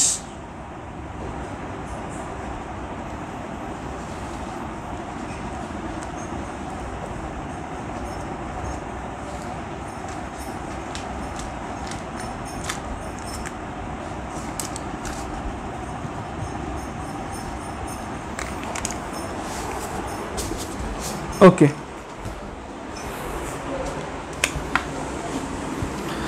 আর আমাদের যে দুইটা রক্তকণিকা আছে, দুইটা হচ্ছে, একটা হচ্ছে আমরা বলি মনোসাইট। সেই মনোসাইট আসলে বেশি কিছু করে না, যখন সে ম্যাক্রোফেজে কনভার্ট হয় তখন সে হচ্ছে ফ্যাগোসাইটোসিসে হেল্প করে। মনোসাইট কিছু করে না। মনোসাইট যখন টিস্যুতে প্রবেশ করে ম্যাক্রোফেজে কনভার্ট হয়, এই ম্যাক্রোফেজটা হচ্ছে যে ফ্যাগোসাইটোসিস করে, এবং এ সব খাইয়া ফেলতে পারে, মানে এমন কিছু নাই ও খাইতে পারে না। এই জন্য ম্যাক্রোফেজকে বলা হয় প্রাকৃতিক ধাঙর কোষ। ম্যাক্রোফেজকে কি বলা হয়? প্রাকৃতিক ধাঙর কোষ। ও শৈবাল পর্যন্ত খাইয়া ফেলতে পারে। এবং ফ্যাগোসাইটোসিসের মধ্যে, ফ্যাগোসাইটোসিস করার ক্ষমতা নিউট্রোফিল আর ম্যাক্রোফেজের মধ্যে কার বেশি? যদি বলি ম্যাক্রোফেজ আর নিউট্রোফিলের মধ্যে কার বেশি? ম্যাক্রোফেজটা ইম্পর্টেন্ট বেশি। এবং ম্যাক্রোফেজ আমাদের বডিতে এপিসি বা অ্যান্টিজেন প্রেজেন্টিং সেল হিসেবেও কাজ করে। ম্যাক্রোফেজের এই বিস্তারিত জিনিসগুলো আমরা ইমিউনিটি অধ্যায়ে পড়াবো। দ্যাটস ওয়াই এই অধ্যায়ে হচ্ছে যে আমরা ম্যাক্রোফেজ নিয়ে বেশি কথা বলছি না। আর আরেকটা যেটা আছে সেটা হচ্ছে লিম্ফোসাইট। লিম্ফোসাইট নিয়ে আমরা কথা বলেছি যে আমাদের দুই ধরনের লিম্ফোসাইট আছে, বি আর হচ্ছে টি লিম্ফোসাইট। বি লিম্ফোসাইটটা মেইনলি আমাদের অ্যান্টিবডি তৈরি করে, আর টি লিম্ফোসাইটটা আমাদের প্রতিরক্ষা সিস্টেমকে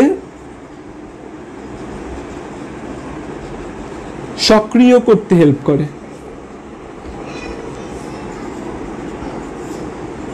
সক্রিয় করতে সাহায্য করে। আচ্ছা আমি বলছি শোনো, মনোসাইট আমাদের টিস্যুতে যখন প্রবেশ করে তখন 5 থেকে 10 গুণ বড় হয়ে ম্যাক্রোফেজ গঠন করে। যেই ম্যাক্রোফেজ আমাদের ফ্যাগোসাইটোসিস বা অণুজীব ভক্ষণ করতে সাহায্য করে। এই জন্য, এবং এই এত পরিমাণ ফ্যাগোসাইটোসিস করে, তো বড় বড় জিনিস খেয়ে ফেলতে পারে, শৈবাল ছত্রাক পর্যন্ত খেয়ে ফেলতে পারে ছোট আকৃতির। তো দ্যাটস ওয়াই এটাকে বলা হয় প্রাকৃতিক ধাঙর কোষ। ধাঙর কোষ মানে ঝাড়ুদার, আমাদের যত জীবাণু আছে সব জীবাণুকে সে ঝাড়ু দেয়, ঠিক আছে। আর লিম্ফোসাইট যে আছে, এই লিম্ফোসাইটের মধ্যে বি আর টি লিম্ফোসাইট আছে। বি লিম্ফোসাইট মেইনলি আমাদের অ্যান্টিবডি করে, এবং এই জন্য এই লিম্ফোসাইটকে আমাদের বলা হয় আমাদের বডির আণুবীক্ষণিক সৈনিক। বি লিম্ফোসাইটকে আমাদের কি বলা হয়? আণুবীক্ষণিক সৈনিক। আর টি লিম্ফোসাইটকে বলা হয় এরা প্রতিরক্ষা সিস্টেমকে সক্রিয় করে, আমাদের বডির যে প্রতিরক্ষা সিস্টেম রয়েছে এই প্রতিরক্ষা সিস্টেমকে আমাদের সক্রিয় করে কে, এই টি লিম্ফোসাইট আমাদের বডির প্রতিরক্ষা সিস্টেমকে সক্রিয় করে। তো এই দুইটা জিনিস নিয়ে মেনলি ইমিউনিটিতে কথাবার্তা হবে। তোমাদের বইগুলো নিয়ে হালকা পাতলা কথাবার্তা মনে এই চ্যাপ্টারেই বলা আছে কিছু কথাবার্তা, যেমন বলা আছে যে বি লিম্ফোসাইট ধ্বংস করে, টি লিম্ফোসাইট ভাইরাস, এখানে একটা অটো ইমিউন ডিজিজের কথা বলা আছে, ঠিক আছে, এখানে একটা কথা বলা আছে এই বইয়ে, অটো ইমিউন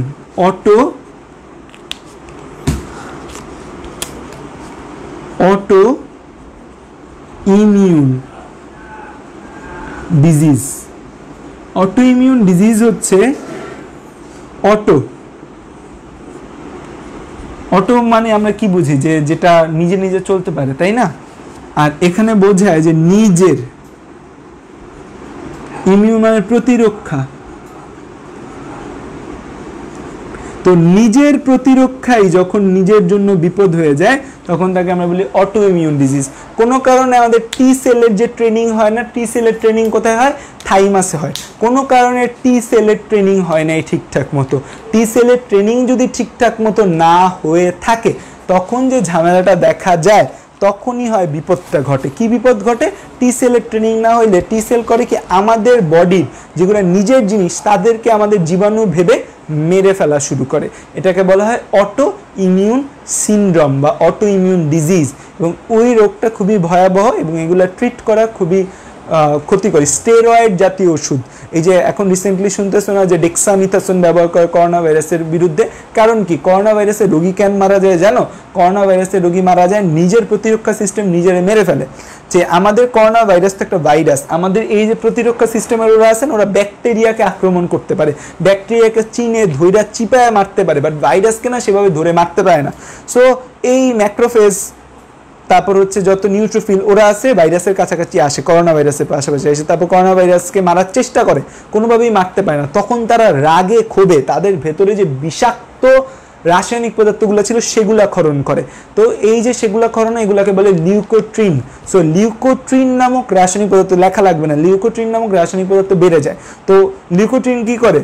যে করোনা ভাইরাসটারও মারে, সাথে আমাদের বডির যে এপিথেলিয়াম আবরণ আছে আমাদের বডির কোষকেও মেরে ফেললে আলটিমেটলি কি হয়?